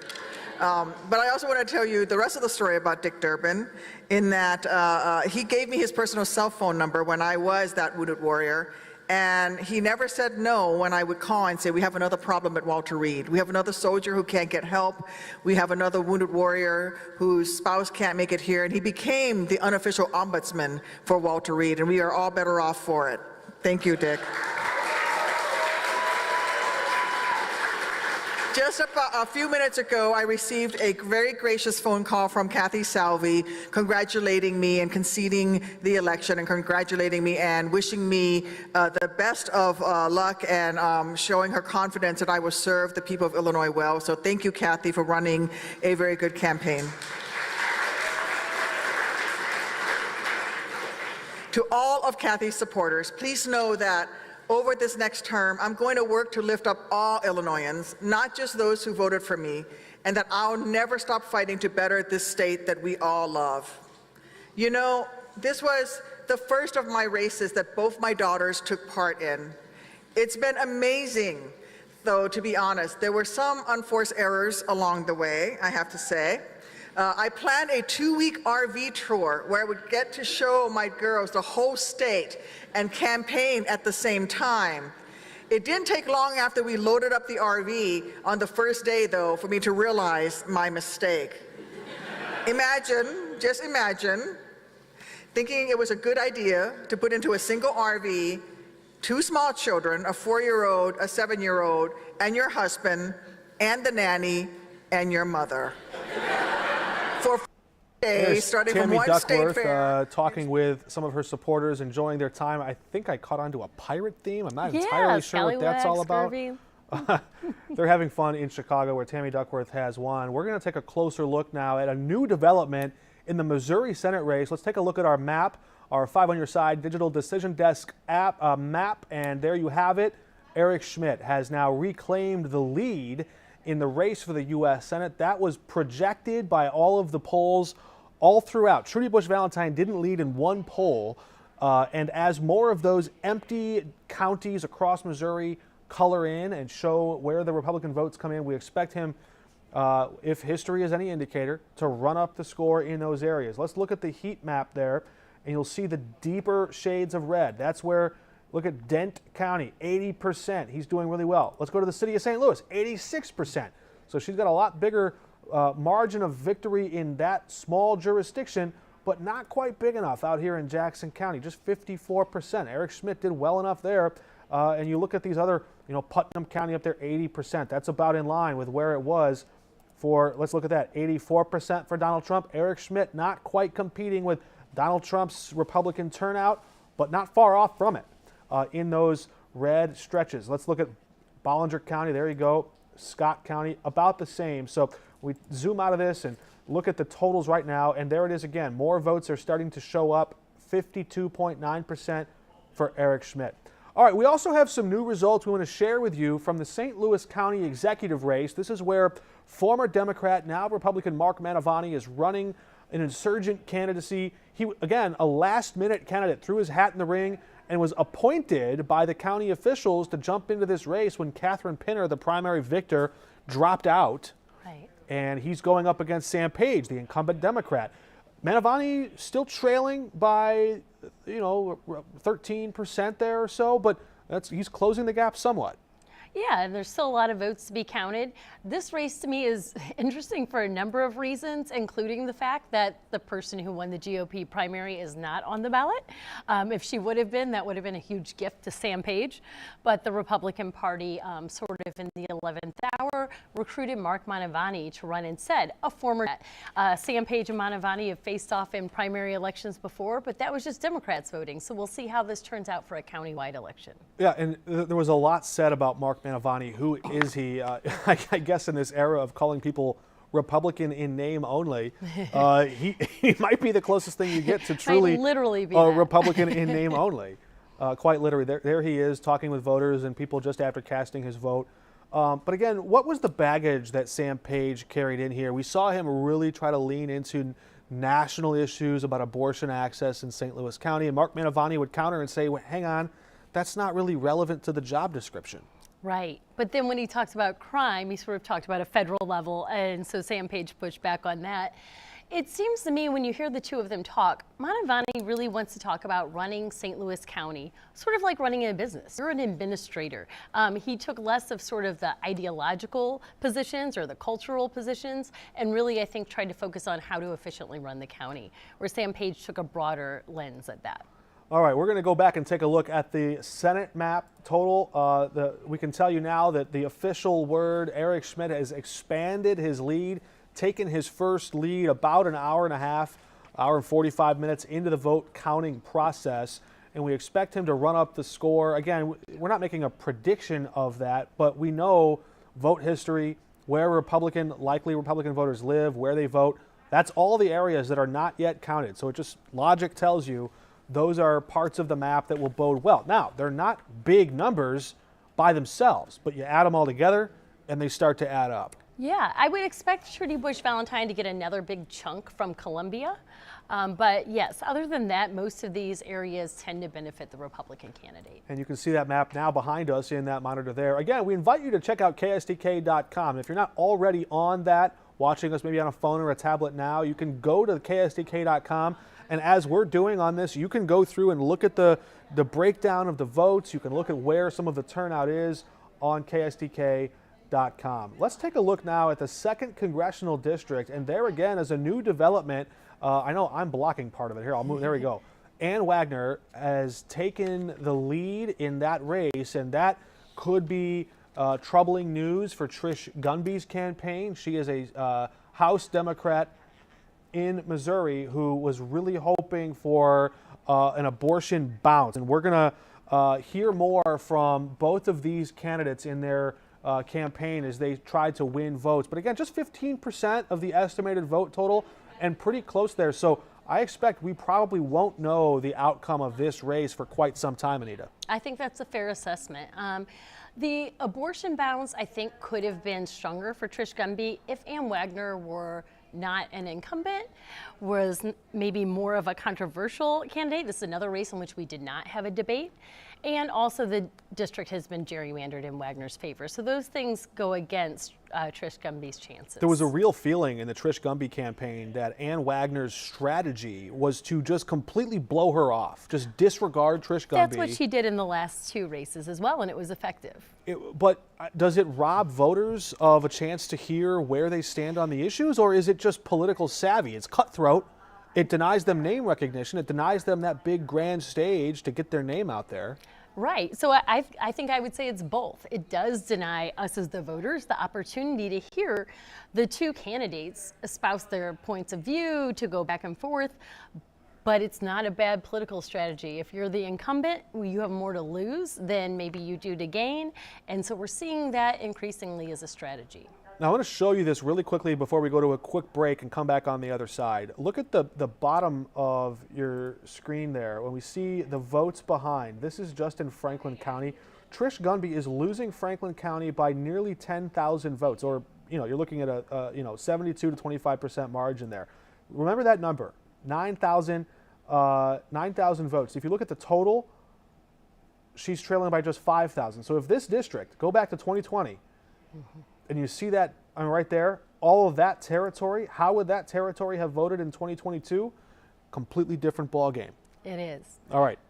We're going to be back on the other side of this break with Anita Manion and some reaction from Eric Schmidt's campaign headquarters. Just last night, Ann Wagner was on the stage and she was talking tough about immigration. She was talking tough about the border. Somebody in the crowd said, "Why don't you talk like that in Washington?"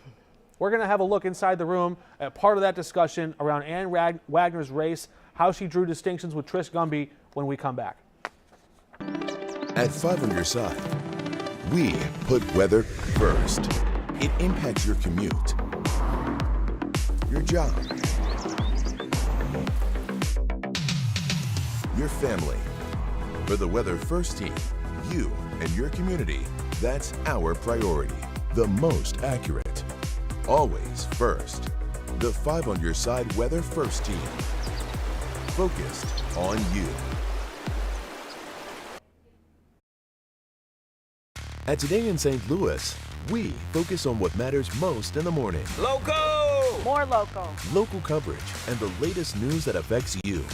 Local weather with our Just Right forecast. And local traffic that's right on time. From your family to your pocketbook to your health. At Today in St. Louis, your morning is our focus because no story matters more than the one that affects you. Today in St. Louis, focused on you. Welcome back. If you're just now joining us from the 5 on your side Digital Decision Desk Studios in 2022, we are watching all of the election results come in, and we thank you for joining us. We are going to check in on the Senate race where Eric Schmidt is widening his lead, expanding his margin over Democrat Trudy Bush Valentine. We have Holden Kerwicki live joining us now from Maryland Heights, the Eric Schmidt headquarters. And Holden, as these results come in, as Eric Schmidt's growing his lead, what are you seeing? What are you hearing from supporters? It looks like, I imagine, the anticipation is building into an air of confidence in the room there. You can hear it right now. They are reacting to those numbers being posted right now, showing Eric Schmidt opening up a fairly sizable lead in this Senate race. And a lot of people out here are really excited as this just continues to build all throughout the evening. This crowd is really, it was a slow arriving crowd. And a lot of people, again, as some of those early returns came in from absentee and early voting, there was a lot of nervousness in here, but a lot of people who have been around elections and pollsters who have been doing this for years, they kind of started that whisper of, it's early, just wait. Just wait. Right now I think we've got about 10% of precincts reporting. And again, Eric Schmidt is opening up a fairly sizable lead. And the people here are just continuing to build on that excitement. A little more raucous crowd out here right now as people, seeing those returns come in and getting a little more excited of what could come for their party.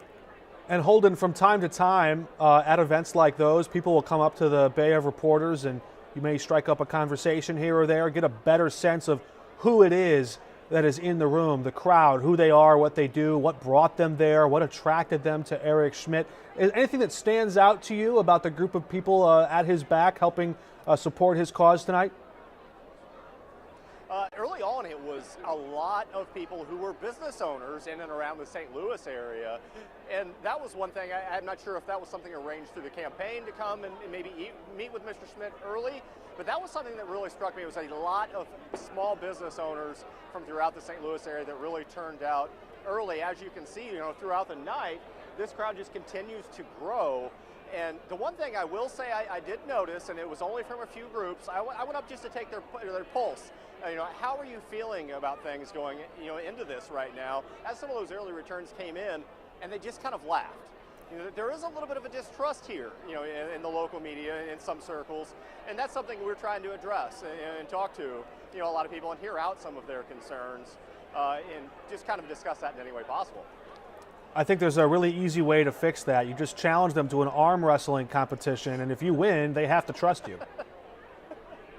I don't know. There's some strong-looking men and women in this room tonight, so you never know. I mean, everybody around here, though, it has been a fairly supporting, crowd in general. I will say that the people here have been overwhelmingly supportive. There was just a few small groups that really didn't want to talk to the media, and I understand that on some regards. But I will say, I took a little bit of a spill earlier. I tripped, and there was Schmidt supporters came right on over to me, and they were like, "Hey, are you okay?" Making sure I was all right. It was just a little mishap with the riser here. Everything was fine. We all had a good laugh out of it. But it is a lighthearted crowd that's really, as this party continues to get turned up, I mean, you can see everybody's here, especially as those numbers again just continue to come in, showing their candidate growing the lead and kind of putting a little bit of a gap on Trudy Bush Valentine. That's been something. This crowd is lightened up, having fun. A lot of people are out here to celebrate tonight. The one thing I will say, they do have multiple bars around here. You asked me about that earlier. Seeing a lot of Budweiser, seeing a lot of Bud Light. Not seeing any Bush beer around here tonight. I don't know if that's an homage, to his opponent here, but something I noticed. All right, Holden, a rough and tumble assignment for you. Safety first. Stay safe out there on the campaign trail, my friend. All right, thank you, sir. All right, thank you, Holden Kurwicki, reporting, and we will continue to hear from our reporters who are embedded with the top campaigns across the state. Let's take a look at that Senate race, the map. We can tell you now that Eric Schmidt has expanded his lead by more than 71,000 votes. You see what's happening here, and I alluded to this a minute ago, but I wonder if we're seeing an emerging storyline here. Anita, watch what happens to this map. You see, chart the red, chart the blue. Now we're going to switch colors to red and green. We're going to look at Amendment 3, and we're going to see how closely is the Republican surge for Schmidt tied to the no vote for Amendment 3. Let's take a look at this, and you're seeing the numbers drag very carefully. It's right along that same trend line. Some of the St. Louis suburbs leaning yes, some of the Kansas City suburbs leaning yes, but a lot of those other parts, they're saying no. Yeah, it looks like marijuana is doing better in the suburbs and exurbs than Trudy Bush Valentine is. But yeah, a lot of those more rural areas still very red when it comes to Amendment 3. Let's pull up a camera shot, just a camera shot of the Trudy Bush Valentine headquarters. I think that some of her family may be, well, they're just now leaving the crowd from the monitor feed that I see. So there's some activity at the Trudy Bush Valentine. Yeah, they just walked away from the mic. I promise they were there. But we may hear from her throughout the night. Let's go back to this Senate map. A lot of people watching this race carefully. Let's zoom in and just check on Cori Bush, the congresswoman there. Her vote total dragging down a little bit, but still we're seeing about 18%. Just by understanding the way they call these races, I expect that once that number gets anything closer to 25, 30% of the vote total, they're going to be able to get a lot closer to making a final projection in that race. I don't think the Bush campaign is probably too worried at this point. All right, now let's go across the river to Illinois.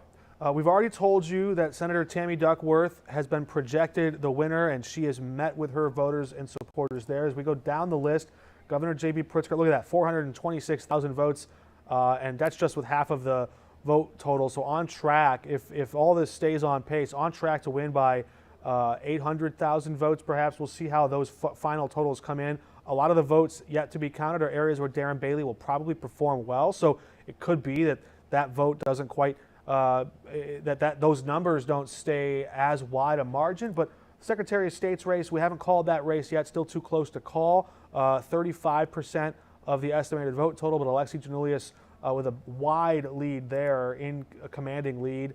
Kwame Raoul, the Attorney General, the incumbent, it looks like Democrats are on track for another clean sweep of all of the statewide offices. Susana Mendoza could be in the catbird seat. Perhaps she'll have the widest margin of victory of all the Democrats in Illinois. The treasurer's race, 400,000 votes separates Mike Frericks, the incumbent Democratic treasurer from Champaign, and Tom Demmer, the Republican from Dixon, the State House Republican who was one of the assistant minority leaders in Jim Durkin's leadership team in Springfield and helped to craft the budget, but has a long way to go if he hopes to pull off some kind of an upset and somehow win there in Illinois. All right, let's check in on, we haven't checked in on this district yet. Look, that's a tight one. Look at that. 46% of the estimated vote total, and Sean Casten, the incumbent Democrat, we don't have his picture, nor do we have the former mayor of Orland Park, Mr. Picow. They were dueling back and forth, neck and neck over crime and the Safety Act and the end of cash bail and the environment and energy policy and all of that. But you're seeing Sean Casten in a newly drawn district. He had to go through a cage match primary and win against an incumbent Democrat member of Congress there. After winning that race, now he's up against a close one. If he can squeak through and somehow survive that race, I mean, just 350, look at that, 315 votes at this hour separate Sean Casten from his Republican challenger there in the 6th district. That's something that people are watching closely. We're going to swing out to the western corner, and look at that. Republicans are in the lead. A weatherman, Mr. Sorensen in Rockford is the Democrat. Esther Joy King, the Republican. Again, we don't have their photos for some reason populating in that graphic, but the Republicans winning right now with just 27% of the vote in that district. All right, let's swing down closer to our neck of the woods. We're going to take a closer look at this race, and there it is. Nikki Budzinski right now holding that 11,000 vote lead over Regan Deering, the Republican. You can see, look at those counties shading in. Blue, red, still the farther out. The Champaign, you can expect a lot of college and younger voters in the Champaign-Urbana area. Those usually skew Democratic. That's a region of the 13th district you can usually rely on to go Democratic. So there's a close race, sort of, but it looks like Nikki Budzinski might be benefiting from that gerrymander. I think that's definitely true. This is a district that previously went for Trump by 3 points, and in its current configuration, it would have went for Biden by 11 points. So that gives a real benefit to the Democrat in that district. That's an interesting development. All right, we told you before we went to the break we were going to look at Missouri's 2nd congressional district, so we're going to do that just now and see how those results, we've promised you those results. We're going to get a closer look at that map. As we pull it up here, in the 2nd congressional district, I'm pulling it up on our map just now, and you can see that Ann Wagner is slowly but surely advancing her lead over Democrat Trish Gunby. 5,000 plus votes separate those two now. If you see the vote totals, the distinguishing lines remain mostly the same. In St. Louis County, Trish Gunby holds on to a slight lead there. You go to Franklin County, Ann Wagner runs up the score. We don't have results yet from St. Charles County or Warren County that we can report to you, but you're seeing, there it is again, Franklin County, Trish Gunby has a lot to be desired there. You go to St. Louis County, you can see that big difference. If Trish Gunby were going to win this district, she would really need to run up those numbers in St. Louis County. And as of now, there's still votes to be counted. She doesn't have that huge margin. We're actually seeing Trudy Bush Valentine doing better. Now, granted, she's going across the whole county, not just a segment, but has a larger margin in St. Louis County than Trish Gunby does. And what did Trudy Bush Valentine have that Trish Gunby did not? A lot of money and a lot of name recognition. Also, maybe a opponent who was less desirable to St. Louis County voters, where Ann Wagner might be more palatable. Let's look at how that debate played out. We have some sound bites from both Ann Wagner and Trish Gunby on some key issues, both on inflation and abortion. The inflation issue, we sort of saw a window into how they see economic hardship through the student loan discussion, but also on abortion. Trish Gunby really felt like after the Missouri restrictions, the Missouri abortion ban, that would be her silver bullet, if you will. And this is how the two candidates broke down on the issue of abortion, Trish Gunby and Ann Wagner. I personally was I was hospitalized with my second child. Democrat Trish Gunby voted against the nation's most restrictive abortion ban when it passed in the Missouri House. Giving birth, being pregnant, there are risks involved with all of that. And so the fact that our state has now decided that you're going to be forced to carry a pregnancy, especially for somebody who may be very young, who emotionally is not ready, physically is not ready, we have made that decision for them, and there's risk involved in all of that. In her campaign for Congress against Ann Wagner, Gunby says she would vote for a federal law to restore abortion access in Missouri. Did the Missouri legislature go too far? The state legislatures have, the Dobbs case said this gets returned to the state legislatures. I don't know what will happen in the state of Missouri when they go back into session, whether that will be adjusted or changed in any way, shape, or form. I support exceptions for rape, incest, and life of the mother. So Missouri went too far? I support restrictions for life of the mother, rape, and incest. Gunby responded in an interview Wednesday on the record. Congresswoman Ann Wagner may think that exceptions for rape and incest, that's gone too far. She voted against access to birth control. In an August interview, Wagner denied voting against contraceptives, but congressional voting records show she voted no on the Right to Contraception Act that passed the House. I will be happy to defend my position, my pro-life position in Missouri's 2nd Congressional District. I have my entire life, and I will continue to do so. Are you committing to debate her? I'm not committing to anything. Why not? I'm committing to working hard for my constituents. I believe that conversation was recorded with Congresswoman Wagner in August, and we asked her then, are you committing to debate her? You heard her answer right there, no. Right. Let's look at the map real quick, and Anita, I want to get your thought about this, your best analysis. Look at this St. Louis County. 18% of the votes that we expect from St. Louis County are in. And given that, so if we multiply this by 5, could it be that are there 15, 20,000 more votes for Trish Gunby left to come in or so? And if so, if we can expect that stays on track, how does that affect the total? I mean, we can't predict that, but that's what some of these analytic models do, right? They say, where is the race headed? Where are the remaining vote totals? There's just more people living in St. Louis County, and she doesn't have a huge lead there, but she has enough of a lead that who knows?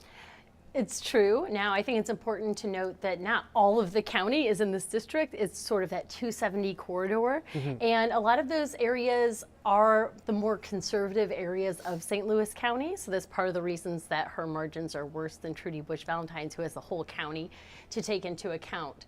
I just think that Trish Gunby will really have to run up those margins in St. Louis County to overcome this gerrymandered district that should go for the Republicans. As a matter of strategy, we saw how Tammy Duckworth performed in Illinois, winning in some Republican areas. She adopted the abortion restrictions that are inherent in Roe versus Wade. She said, I would accept those. Trish Gunby would not. She went farther to left, if you will, on Roe versus Wade, and she said she would put no restrictions on abortion, and one wonders how that position might have allowed some of those independent voters who thought, well, I want choice on the issue of abortion, but I don't know if I want to go that far.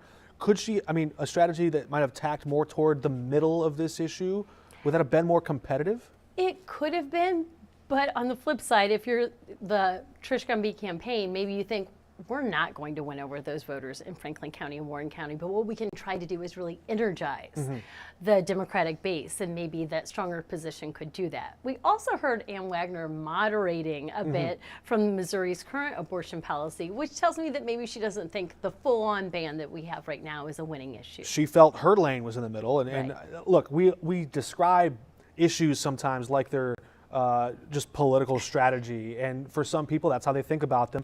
Obviously, these are important issues to discuss, the important policies that our elected officials will set. But while we're in the suburbs of St. Louis, I want to look at a race that there's been a lot of money, a lot of attention. You don't see this kind of money in a state Senate race very often. But George Haruza, a powerful story of immigrating here against an oppressive regime growing up in Europe, and then his story here in the U.S. against Tracy McCreary, the incumbent Democrat there. Let's look at that. With 14% of the vote in so far, and Tracy McCreary, as early polls indicated right now, is holding on to a lead. We're showing that map to you on our screen. I don't know if we can take that screen for you and show you where the vote totals stand. How closely do people watch a state house race in a state house dominated by Republicans? Well, this is the competitive state Senate race to watch this year in Missouri. And so redistricting actually gives the Democrats a chance here. The GOP could flip this seat. So this was a seat that Senate 24 that Jill Shoup, the Democrat, won by 24 points. But it's been redrawn to make it a competitive district where the Republican really has a shot. Very interesting. We're going to check back on the map right now of the Senate district. I think there's that blue spot in the middle I was talking about. Let's look at the blue spot that Anita predicted. There it is. The younger voters going about, well, yeah, almost 6-4 in favor of Trudy Bush Valentine. And as we zoom out to the rest of the state, she still trails by some 95,000 votes. The last votes show Eric Schmidt 54% of the vote to Trudy Bush Valentine's 42. Our Elise Schoenig is live at the headquarters for Eric Schmidt now with more reaction. As these results come in, his lead widens, her chances are fading, and we're hearing the cheers from just behind you, Elise. Yeah, I was going to say those cheers are coming in super loud right now. You're watching us and the people's supporters here. They're looking at some of those national outlets that are showing some of those indications of those early numbers. Like you said, those are showing as of right now that Eric Schmidt is in the lead. And like you said, you know, some people are certainly reacting to that news, which for these supporters here is, of course, you know, exactly what they came here for, what they were expecting, what they were hoping. And I'm sure you can also see now this room here behind me is pretty full. Really not a lot of standing room left, honestly, as people are still trickling in. And, you know, we are still waiting to hear when exactly we'll get to hear from Eric Schmidt when he's going to make his way here and deliver some words as soon as we can get to that confirmation. Again, some people here are still gathering, watching closely the screens over here to what those numbers are showing. You know, the vibe of the room has definitely picked up a lot here. People are enjoying some food. People are really just bringing up that energy as they wait for, you know, the results, like I said again, that they are hoping for here. And Elise, we heard from Senator Josh Hawley alongside Attorney General Eric Schmidt last night. Josh Hawley predicted they would be the best 1-2 punch for Republicans in the Senate. And we got a glimpse of what Eric Schmidt might tell that room of supporters tonight, how he would go to the Senate and challenge the Biden administration, challenge big tech, social media companies, what he perceives to be a bias against Republican thought or critical thinking and censorship of posts like that online. Are there any threads or common conversations that you've heard with voters that you've talked to there tonight in that lane, or just in how they feel about the direction of the country under President Biden in general? You know, I'll keep it simple. They say that they hope, like you said, that Schmidt will deliver with some of those challenges toward Biden. He hopes, you know, he wants to carry out. And per them, per what they've told me throughout the night, it's that the concerns that Schmidt wants to bring to the table are concerns that affect everybody, and that really his appeal to just the common everyday person are some of the strides that, you know, they hope that he will do and that they hope to see. All right, Elise Schoenig reporting from the headquarters for Eric Schmidt. Thank you for that report. In just a moment, we'll check in with Trudy Bush Valentine's campaign, where our Justina Coronel is also standing by with a report from that campaign. Let's go now to Anita Manion and a quick analysis of the map, the breakdown of these results. I think we have some of these results here on the map. I'm going to zoom back into Columbia and Boone County. You can see about 3,000 votes separate them there. And farther south, it's early, okay? It's early in Greene County, but she's got a lead there.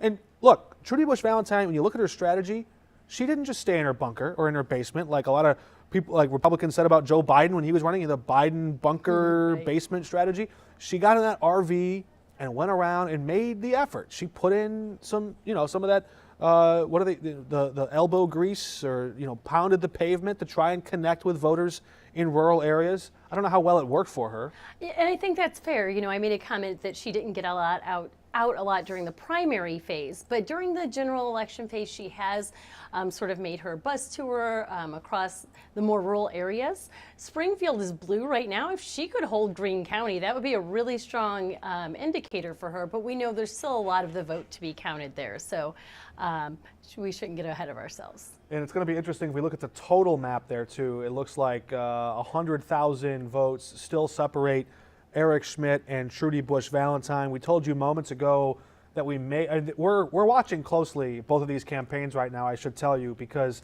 as this lead widens, there it is. The Associated Press has just confirmed that Eric Schmidt will win the race for Senate. So we can now report the Associated Press is projecting Eric Schmidt, Missouri's Attorney General, will go to the U.S. Senate. The second candidate to catapult from that office to the U.S. Senate, Josh Hawley first, Eric Schmidt second. That is becoming quite a desirable job in Missouri politics. If you're a Republican, you want to be the AG. That's a job you can springboard from to higher office. Eric Schmidt, someone who made his name suing China, suing school districts, pressuring political journalists and professors for their emails, and then telling voters on the campaign trail, you know me from those lawsuits. Remember, early in this race, there was a thought that John Wood, a third-party candidate, might try to run as a spoiler campaign. He dropped out. Now we've seen Trudy Bush Valentine and her campaign. We have watching now to see, are we going to go to Justina Coronel? Okay, we're going to go to her in just a moment. She's standing by with some of this reaction as the air of excitement or potential it zaps out of the room there in the Trudy Bush Valentine campaign. Looks like Justina is there now. Justina, I don't know if you can hear me, but if you can, give us a sense of what's going on. It looks like there might be somebody on the stage there. Just finished my undergrad in rural Arkansas. I'm not sure if she can hear our feed just yet. We're not. So right now the music has stopped, but we're hearing from speakers talking from advocates and those supporting Trudy Bush Valentine, talking about how proud they are of her. We heard from her son and daughter, just talking about how proud of their mother campaigning across the state of Missouri. And even though with the results coming in, they said they want the crowd to stay fired up and just to stay positive during this time. But again, they talked about how proud they are of their mother, and we still have not seen Trudy Bush Valentine. We hope to hear from her and to talk and speak a little bit more in reaction. But for right now, we're hearing from advocates and supporters of Trudy Bush Valentine, and her family's in the room. And today they were at the polls with her, voting with her today, probably until around right when the polls close at 7. So again, we're waiting for Trudy Bush Valentine to enter into the room. All right, there is some of that disappointment setting in the room where Trudy Bush Valentine might meet her supporters at any moment. Perhaps there is a concession speech. But again, the Associated Press has now declared Eric Schmidt the victor in that race for the Senate. And Anita Manion, this was perhaps one of the least surprising developments of the night if you could read a poll. Yeah, I think that's true. And if you've seen the trends in Missouri over recent years, we mentioned it earlier, but the Democrats had this glimmer of hope that maybe Eric Greitens was going to be a flawed candidate for the Republicans. John Wood would draw some votes, and then Democrats would have an inroad. But none of that happened, and so unsurprisingly, Eric Schmidt has won for Missouri. I think when you talk about that 1-2 punch of Hawley and Schmidt in the Senate, it's going to be interesting to see how tonight plays out. Right now, there's a 50-50 tie in the Senate with the vice president, a Democrat, as the tiebreaker. So tonight, the Senate's sort of a toss-up. We have a couple really close races that we're going to be watching to see if Schmidt and Hawley will be in the majority or the minority. So Illinois went blue, Tammy Duckworth won. Missouri went red, Eric Schmidt won. And we're going to take a look at how those votes are affecting other questions. Now, marijuana is an issue that a lot of people know. They have an opinion. And that opinion might not necessarily hinge on their political party or their political beliefs or the candidate they like or they don't like. But we do think we can draw some comparisons. Let's take a look at this map of Missouri Senate race, the county by county breakdown. And just if you can, burn into your brain, where the red counties are red and where the blue counties are blue. We're going to switch over to the Amendment 3 question in a moment and see which of those blue counties stay green and which of these red counties stay red. Look at that. Some of that green spreads up into the suburbs and the exurbs, as Anita mentioned earlier. But look at that. The yes question, less certain than it was earlier. Earlier in the night, it was 58. It was. Then 55. Then 53. Now it's narrowing. down. You need 50% plus 1. That's the number we're watching. All night long, we're going to be watching to see how close this gets. 27,000 votes separate those two categories right now. It's going to be pretty fascinating to watch. Will marijuana will it be shot down in Missouri? Yeah, and if it is, then what's the next step? I think will be another interesting question. We just saw some more counties. If you were watching closely, we saw some more counties come in. Let's take a look at where these votes lie. So you get into St. Louis County, 58% support. Down into Jefferson County, it drops off a bit, down to 52%. The city of St. Louis, 70% of people say yes. Over here in Jackson County, near Kansas City, again, 72%, about consistent. The mayor there was in support of it. The mayor in St. Louis was opposed. There's the difference. That's a Shara Jones difference, 2%. There it is. If we go out in the outer parts, look at, there's College Town, Columbia, Boone County, 62% said yes. Let's go down. 61% say no. 60% say no. So you're not seeing that huge polarizing issue. Marijuana is something that seems to unite Missourians. That's right. In some ways, and I would have to go back and look at the specifics, it sort of reminds me of the Medicaid expansion map. So we'll see if the outcome is the same.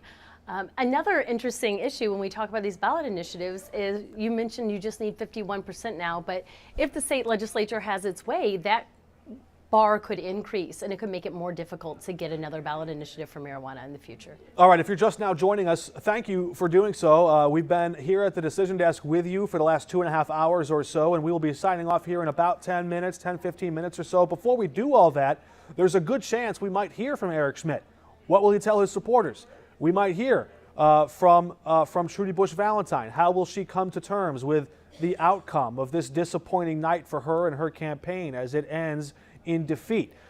We are listening to the reports and taking cues from our reporters, Elise Schoenig, Holden Kerwicki, and Justina Coronel out on the trail. All right, Anita, this is a moment that people in campaigns, political workers, political science people have been watching with buzz and anticipation for a long time. Now it's here. How long does it take for it to really set in? What are people thinking and feeling right now? Yeah, even I think if you know that the polls haven't been in your favor, those folks who are working for the losing candidate still have a lot of passion for that. They put time and energy into it and they hold out hope. So I suspect we have elation at one campaign headquarters and real disappointment at the other one. We're just now getting some programming information that Eric Schmidt may approach the stage in just about 10 minutes, and our plan is to go into overtime. We're not going to leave that from our live stream here, so we may carry the Eric Schmidt victory speech for you here on 5 on Your Side. We hope that you'll stay with us and watch the Attorney General as he meets his supporters and prepares to, and his lead is expanding up to that 17% lead. If you look at this map, let's take this map, 57% to 40%, and I'll just go ahead and, I don't know if I should do this or not. I was going to give credit to a political observer, a longtime political observer and reporter, Jason Rosenbaum, who has covered this he's for one of my favorites. a long time, and I think he had a sneaking suspicion, but he made a projection and a prediction that it turns out to be pretty accurate. I think it was right on the nose. Yeah, these are very near what we saw for the Trump margins as well, so that's probably not a coincidence. Let's compare that actually. The way this is shaking out, let's go down here. If you look at it, 57% to 41%. Eric Schmidt ran a general election campaign that almost looked identical to a primary campaign strategy. He didn't change it. Right. He ran up the rural resentment of that forgotten voter that people in D.C. don't think about us. He stayed true to attacking the urban city centers, the Democratic strongholds. In other states, you have to pivot. You have a primary message where you win one way and you pivot to the middle. He didn't do that. He didn't, and it worked, right? You could say maybe he stepped back from his abortion message a little, but really, other than that, he used his primary strategy. That's the strategy that resonated with Republicans in Missouri, and it worked for him here in the general election. What does that tell you or maybe more importantly, what does that tell Missouri Democrats about the way their message needs to change, the way they need to evolve? If they're going to compete and make a race like this more competitive, how are they going to have to, I mean, maybe that's a question for them, but I mean, how much of an inward look are they going to have to make to say, all right, we got to get competitive here? Even though we've seen indicators that even in Missouri, the maybe abortion law is not that popular with Missourians, I think that Democrats have to get away from the culture war issues in Missouri. They're not going to win that battleground in the rural areas. If they shift to more of an economic message, that could be more helpful to them. Talk about how they expanded Medicaid or save rural hospitals or raise the minimum wage, but I didn't really hear that in this campaign. And look at this, we're going to zero in on the 2nd Congressional District. Again, if you're just joining us, we do expect to hear from Attorney General Eric Schmidt, who is now declared the next senator of Missouri, who will be sworn in January. But we look at the 2nd Congressional District, one of the closer races, but not as close anymore. Look at that, Trish Gunby falling farther behind. She's now trailing by 9,400 votes. She really needs that vote total. She's still holding on, and look at that. I mean, that's separating by quite a bit. Look at that. It's the 14,000 votes trailing in Franklin County. That gap, she just needed to compete in a much bigger area, farther from the State House district that she represented. That's all foreign territory to her. Right, and you know, the state legislature knew what they were doing when they drew this district. It seems to be working their plan. All right, we're going to zoom back out. Let's take a look at the most recent. There it is, about 10 points off and about, well, almost 10,000 votes off, but it's still early. 80% of the votes still left to count in that district. So as we said to you some time ago, it may be a while before we have a better read on where that race is truly heading, but it certainly looks like Ann Wagner holds that early lead. All right, we're going to zoom back out and look at that. Those counties are starting to zoom in. This is going to give us a good idea of our heat map. And you can see there, the blue isn't all that blue in St. Louis County. It's blue. It could be bluer. Yeah, I mean, she has almost a 2-to-1 margin there, but again, the turnout wasn't what she needed as well.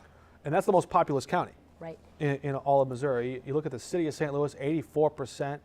But again, it wouldn't matter. Now, if she had that kind of margins in the county, that might have changed things. That would really, it would make the red, these deep red districts that you see down here in the South, a lot more insignificant. If the county was that county, you're right. But that's the dividing line. The politics in the county are quite different than the politics in the city. Absolutely.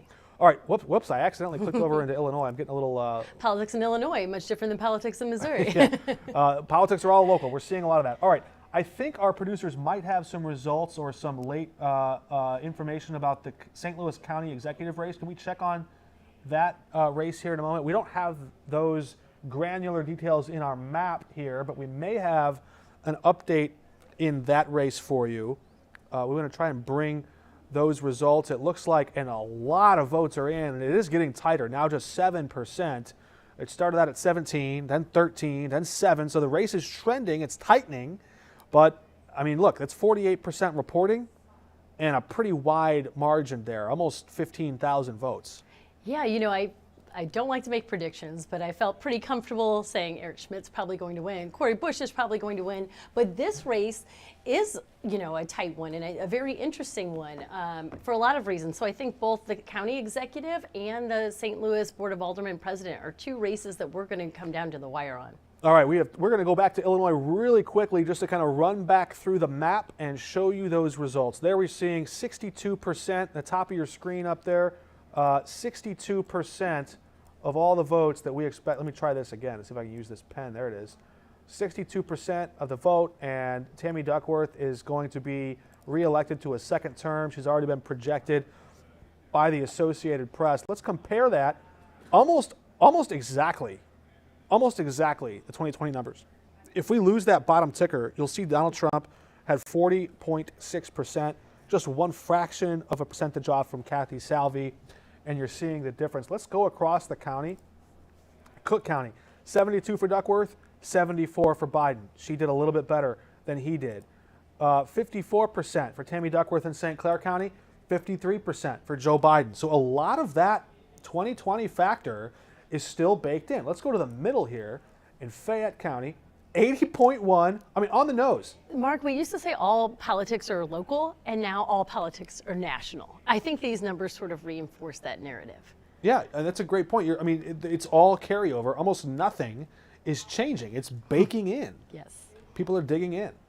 All right, let's look at the governor's race and see how much of this, right now it's just looking at Fayette County. So let's go ahead and look at the whole state. We know that J.B. Pritzker has won, but look at that. There's some change in the heat map. If we go no heat map at all, you see those counties up north where J.B. Pritzker won, and St. Clair County where he narrowly is winning. It's that could still change by the end of the night, depending on how that county goes. But look at the heat map. Darren Bailey turned up the votes in the places where he needed to, but it just wasn't really enough. No. Yeah, those population centers just carry so much in Illinois, and if he can't pick up some of those suburban votes, you know, that pretty much tells the story of why he couldn't win. All right, let's go through the rest of these. Secretary of State, we have not called this race yet, but if you look at the trend, you look at the margin, Alexi Giannoulias, maybe that's just something where the Associated Press, that race is less of a priority for them than maybe a U.S. Senate race or a governor's race. I think by the time the experts get into the data and look at all this, they're going to make some calculations, and they're going to just do the math and say, this race is just about as far away as J.B. Pritzker is or as Tammy Duckworth is, right. And that looks like Dan Brady is 44,000 votes behind. That's a lot of votes to make up. Tom DeVore, about 10,000 votes closer, but still 435,000 votes behind Kwame Raoul. I think if you're the incumbent Democrat there, you feel pretty good about your chances. Let's go down to the comptroller. Look at that. More than 500,000 votes separating that race. And again, it looks like Susana Mendoza might replace Jesse White as the most popular Democrat in Illinois, at least in these early returns. Mike Frericks, 417,000. So maybe the least popular Democrat, but still winning by a wide margin in Illinois. Look, it's good days for Democrats in Illinois right now. Yeah, it's a tale of two states, right? It's tough days for Democrats in Missouri, good days for Democrats in Illinois, and vice versa. That's one of the reasons I just love this job. This vantage point that we have, we can see the culture shock, the political differences between both of these two states. We're going to hear from either Trudy Busch Valentine or Eric Schmidt any moment now, so stay with us. But let's go ahead. In fact, here comes Trudy Busch Valentine approaching the mic right now. So we will look at those results. There it is. She's approaching the mic in just a moment. We will go to hear her remarks right now.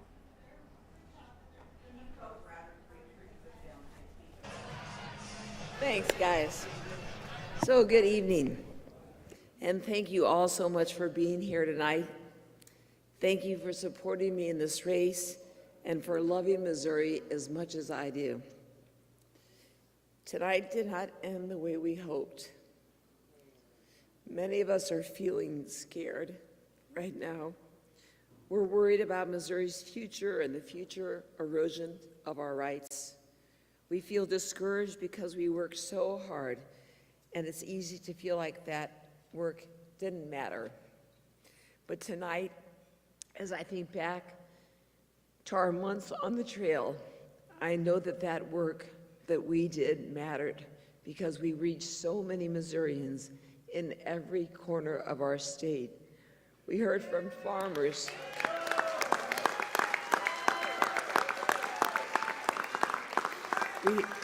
We heard from farmers. We heard from union workers, teachers, moms, small businesses, small business owners, organizers, the list goes on.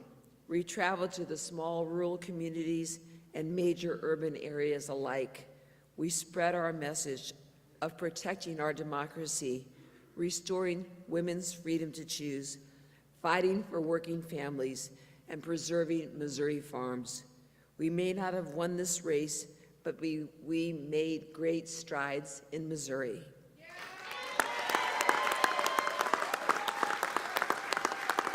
And I want to say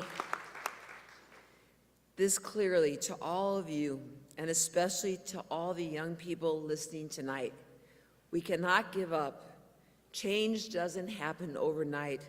Progress is built slowly by people like you. people who give up their weekends and the evenings to knock on doors, make calls, and do all the unglamorous work that it takes to protect our democracy. We can't give up because there's too much at stake. Let's keep showing up and doing the work to rebuild Missouri. Let's support candidates up and down the ballot who are fighting for our fundamental rights. Let's keep building a coalition of pro-democracy and pro-freedom in Missouri. I have learned so much because all of you have taught me so much, and for that reason, I'm never going to give up on Missouri. Missouri is my home, and we fight for our home. There are so many people I want to thank tonight. To my husband, John Freeze. Yeah, there he is. You have been with me every step of the way and supported me on this campaign. You have been my rock and my refuge, and I thank you and love you. To my children, for believing in their mom and cheering me on every day. I am proud to be your mom, and I love each of you with all my heart. To my incredible team, who's become another family to me. You worked so hard to get me all over this state, talking to the people of Missouri about our vision for a better America. This was never about me, it was about us. I would not be here without each and every one of you. Thank you from the bottom of my heart. And to Eric Schmidt, this isn't the outcome I hope for, but I respect the will of Missourians who have put their trust in you, and I will be praying for wisdom and strength for you as you represent our great state in the United States Senate. And to all the people of Missouri who supported me in this campaign, whether you knocked on doors, made calls, donated, or simply voted for me, thank you from the bottom of my heart. It was an honor, it was the honor of my life to have the privilege to meet so many of you and listen to your issues, hopes, dreams, and concerns. I will always cherish those connections and carry them with me wherever I go. Thank you so much again for your support. I love Missouri. I'm so proud to call it my home. I'm so grateful to live here, and I will continue working every day to make sure Missouri is the best it can be. Thank you all so much, and good night.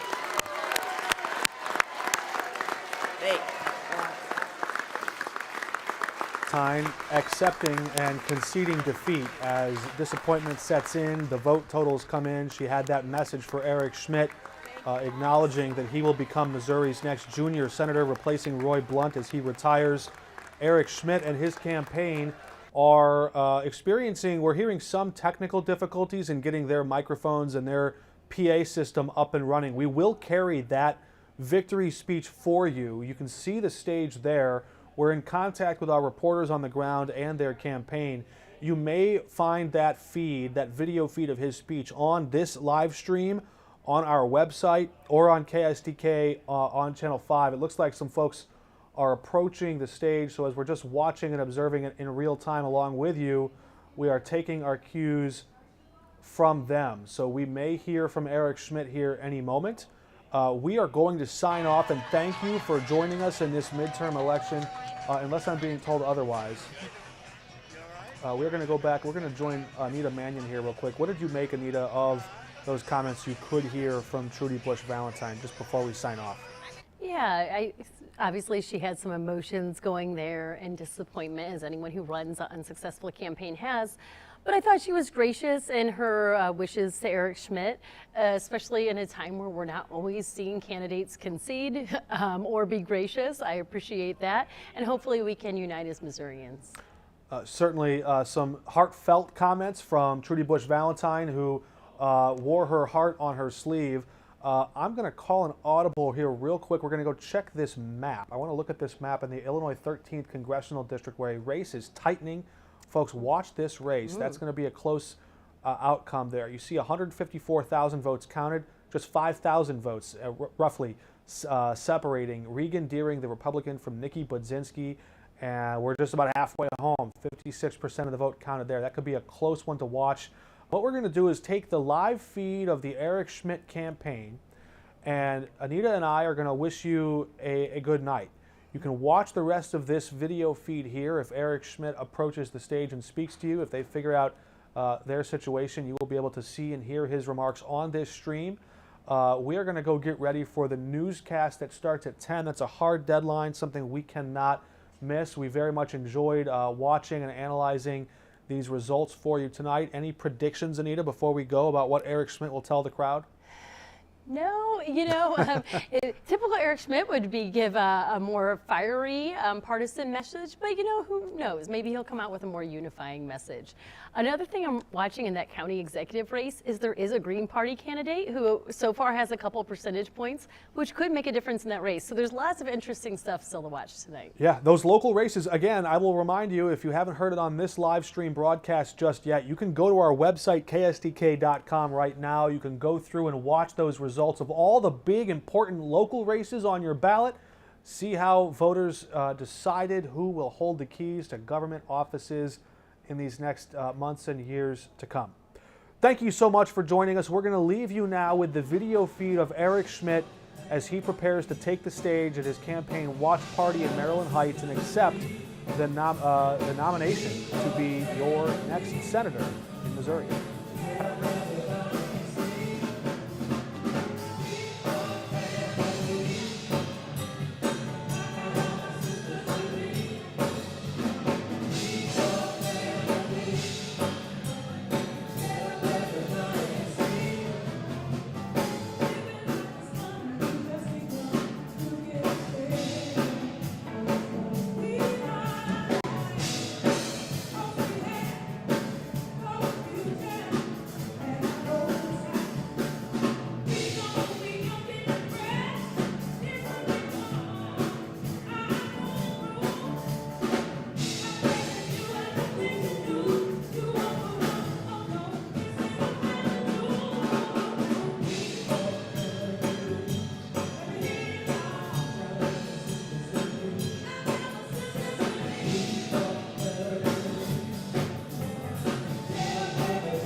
By your support, and I am honored by your votes, and I promise you this, I'll be much more than a senator from Missouri. I'll be a senator for Missouri. And as you may have heard, I don't come from billions. I come from Bridgeton. And what a truly American story this is. Only in America could the son of a night shift worker at Anheuser-Busch go on to run for the United States Senate against an heiress from one of the most iconic and wealthy families in Missouri and win.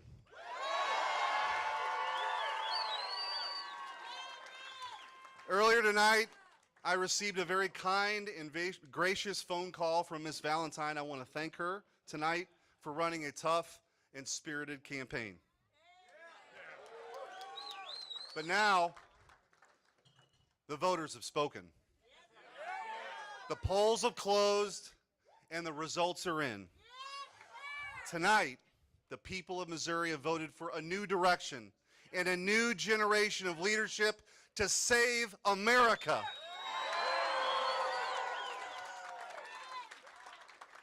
The election was never about me, and tonight isn't about me either. It's about you. Each and every one of you,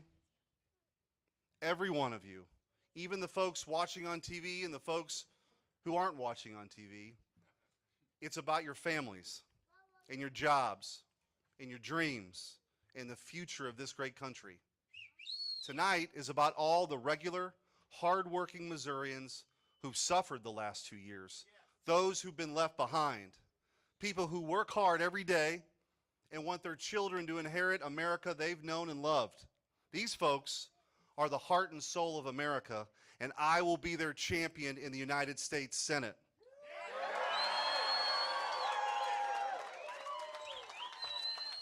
I want to thank every Missourian who voted in this election, and I want especially those who voted for me. But for those who didn't, let me say this. I hope to earn your trust in the Senate because I intend to be a senator for all Missourians. Next January, when I'm sworn in, my title may be senator, but my job will be to be a fighter. I'll fight for you, and I'll fight for your families every day with every ounce of strength that God has given me. And tonight, let's be clear. The Biden administration's unchecked assault on our jobs, on our families, on our liberties, on our values must end. And a new era of fighting back and speaking out for the rights of parents and small business owners and working families is just beginning. And as we begin this new era, I do it armed with the greatest blessing God could ever give anyone, the unconditional love of my family.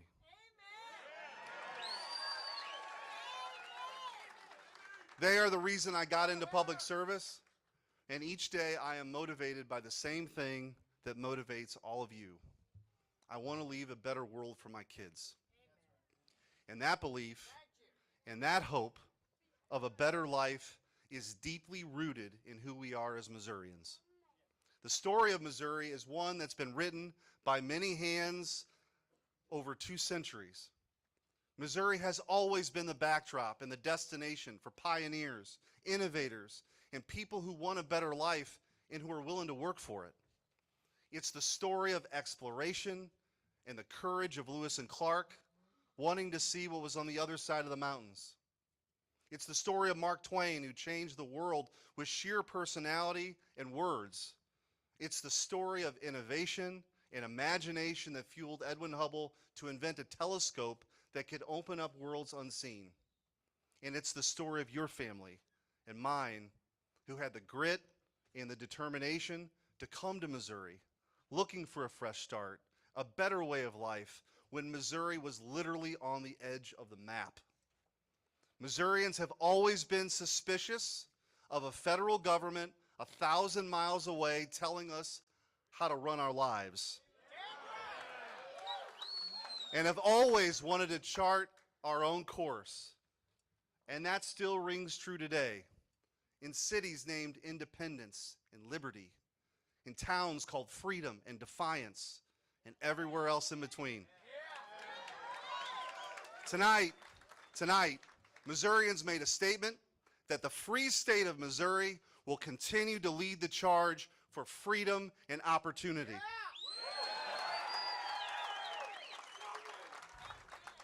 Like so many Missourians I've visited on the campaign trail, I believe in America.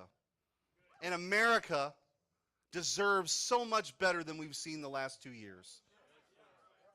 I believe in an America where every child is welcomed into this world regardless of their ability, because every human being has dignity and respect that's worthy of that. I believe in an America where kids can get a great education filled with knowledge and free from political indoctrination. I believe in an America where we're not just energy independent, but energy dominant. Where we control our own destiny, and where Joe Biden stops begging countries like Saudi Arabia and Venezuela for oil. I believe in an America that ends reckless spending and stops mortgaging our future on the backs of our kids and our grandkids. I believe in an America where families can find good jobs and good pay right here in the Show Me State and not have to lose their hard-earned money to high inflation and higher taxes. I believe in an America where moms and dads can raise their kids without worrying about fentanyl or crime, and where we defend the police, not defund the police.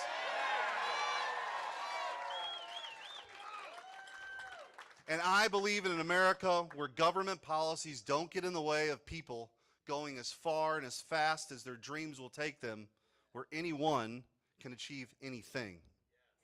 And yes, I believe in an America where we remember that our greatness is not found in government, but in our people. And finally, let me say this to the people of Missouri, that I believe in our great state. I've seen what it can offer to just a kid from Bridgeton. There's a hell of a lot of common sense here in so-called flyover country. And I can promise you one thing: we're going to shake things up in Washington.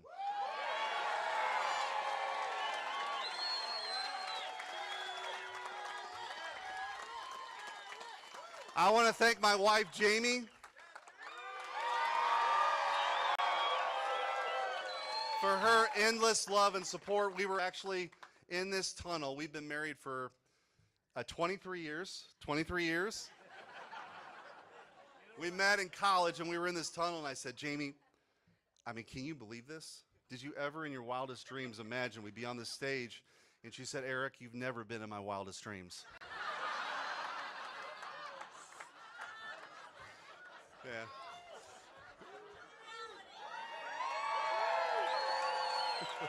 My entire family has been so supportive. My mom and my dad are here. My sisters, my cousins, my aunts, my uncles, everybody's up on stage, and I thank all of you. And I want to thank my 3 wonderful kids, starting with Sophia and Olivia. Our girls are incredible daughters and will live incredible lives themselves. And I'm just grateful to be their dad.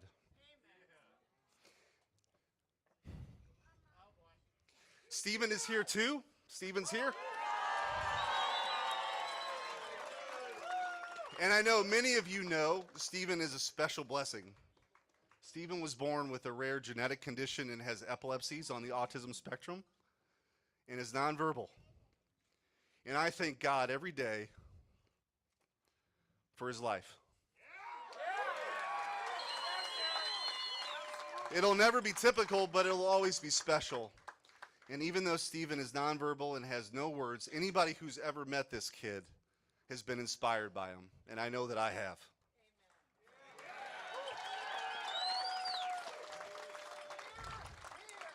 My ancestors many years ago came to this state, the state of Missouri, when it was on the western frontier of America. They left everything behind for a better life, and they found it. Their mission is our mission. And my work in Washington will be to remove the obstructions that prevent working families in Missouri from turning their dreams into realities, and to always fight for their God-given rights. This is the story of America and the story of Missouri.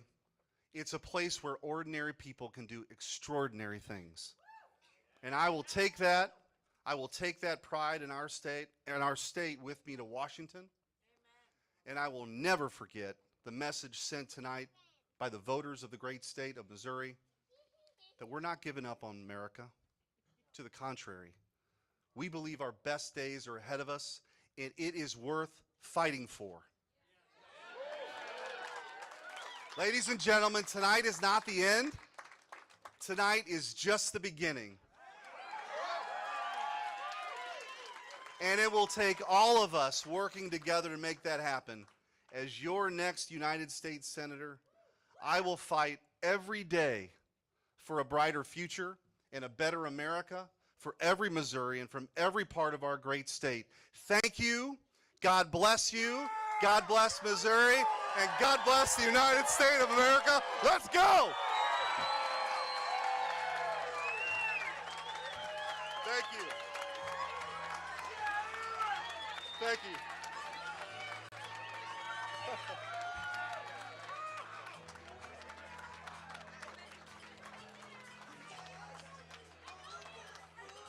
Hey. Love you.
He's fixing it now. Yeah.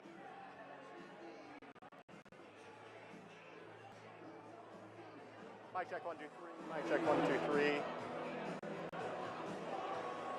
Okay.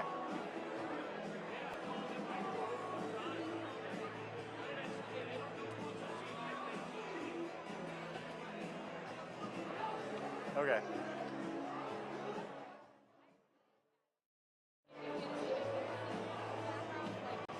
Hey, who's in the booth right now? Sorry, I couldn't tell.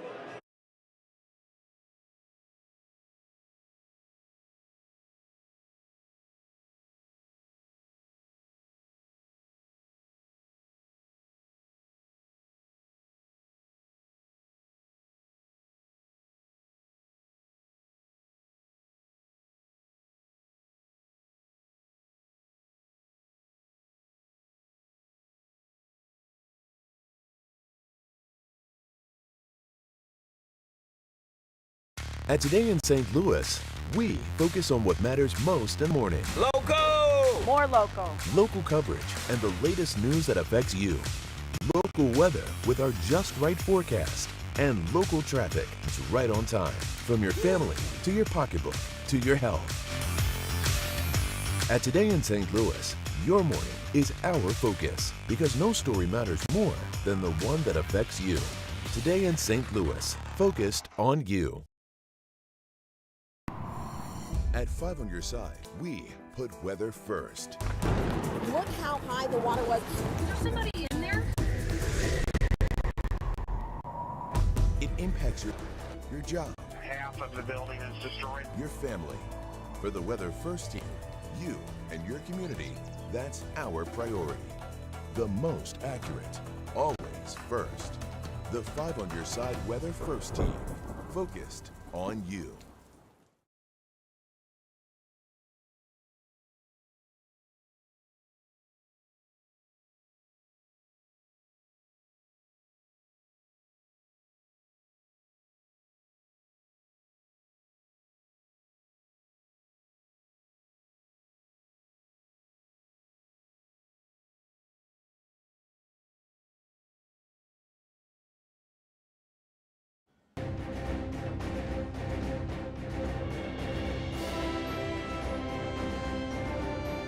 This is 5 on your side at 10, Decision 2022 coverage of election night.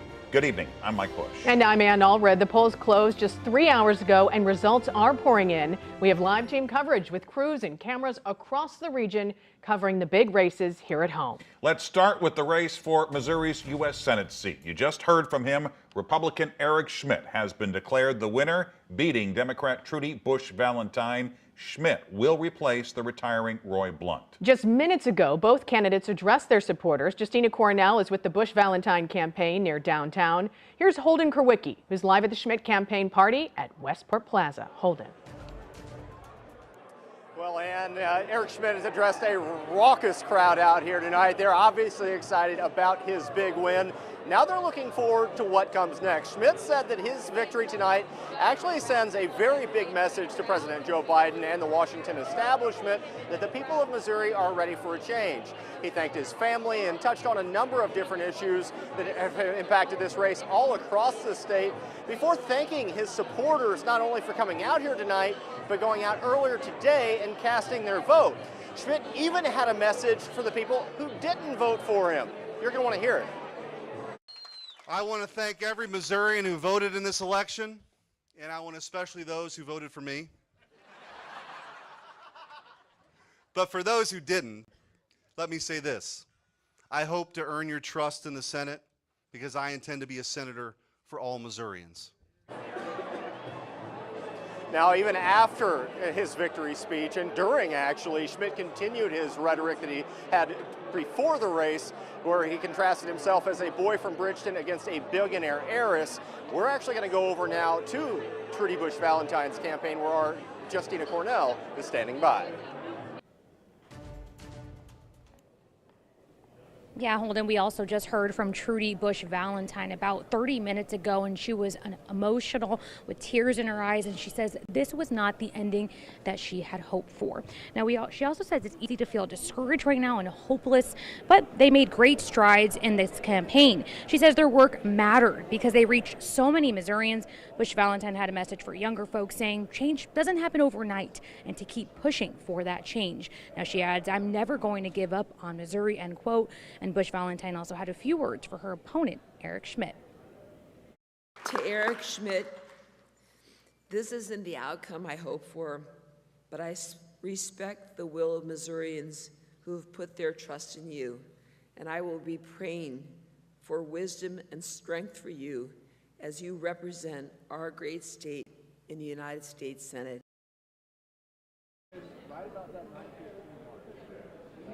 Now, Trudy Bush Valentine stuck around after her speech, hugging those who came to support her and shaking their hands. So she stuck around for quite a bit and thanking them, and she says she's thankful for the support. We'll send it back to y'all in studio. All right, Justina, thanks. A U.S. Senate seat up for grabs in Illinois. The race was called right after the polls were closed. Early on, incumbent Tammy Duckworth easily beating Republican challenger Kathy Salvi. And the race for Illinois governor was called early tonight. Democrat J.B. Pritzker for democracy is still at stake.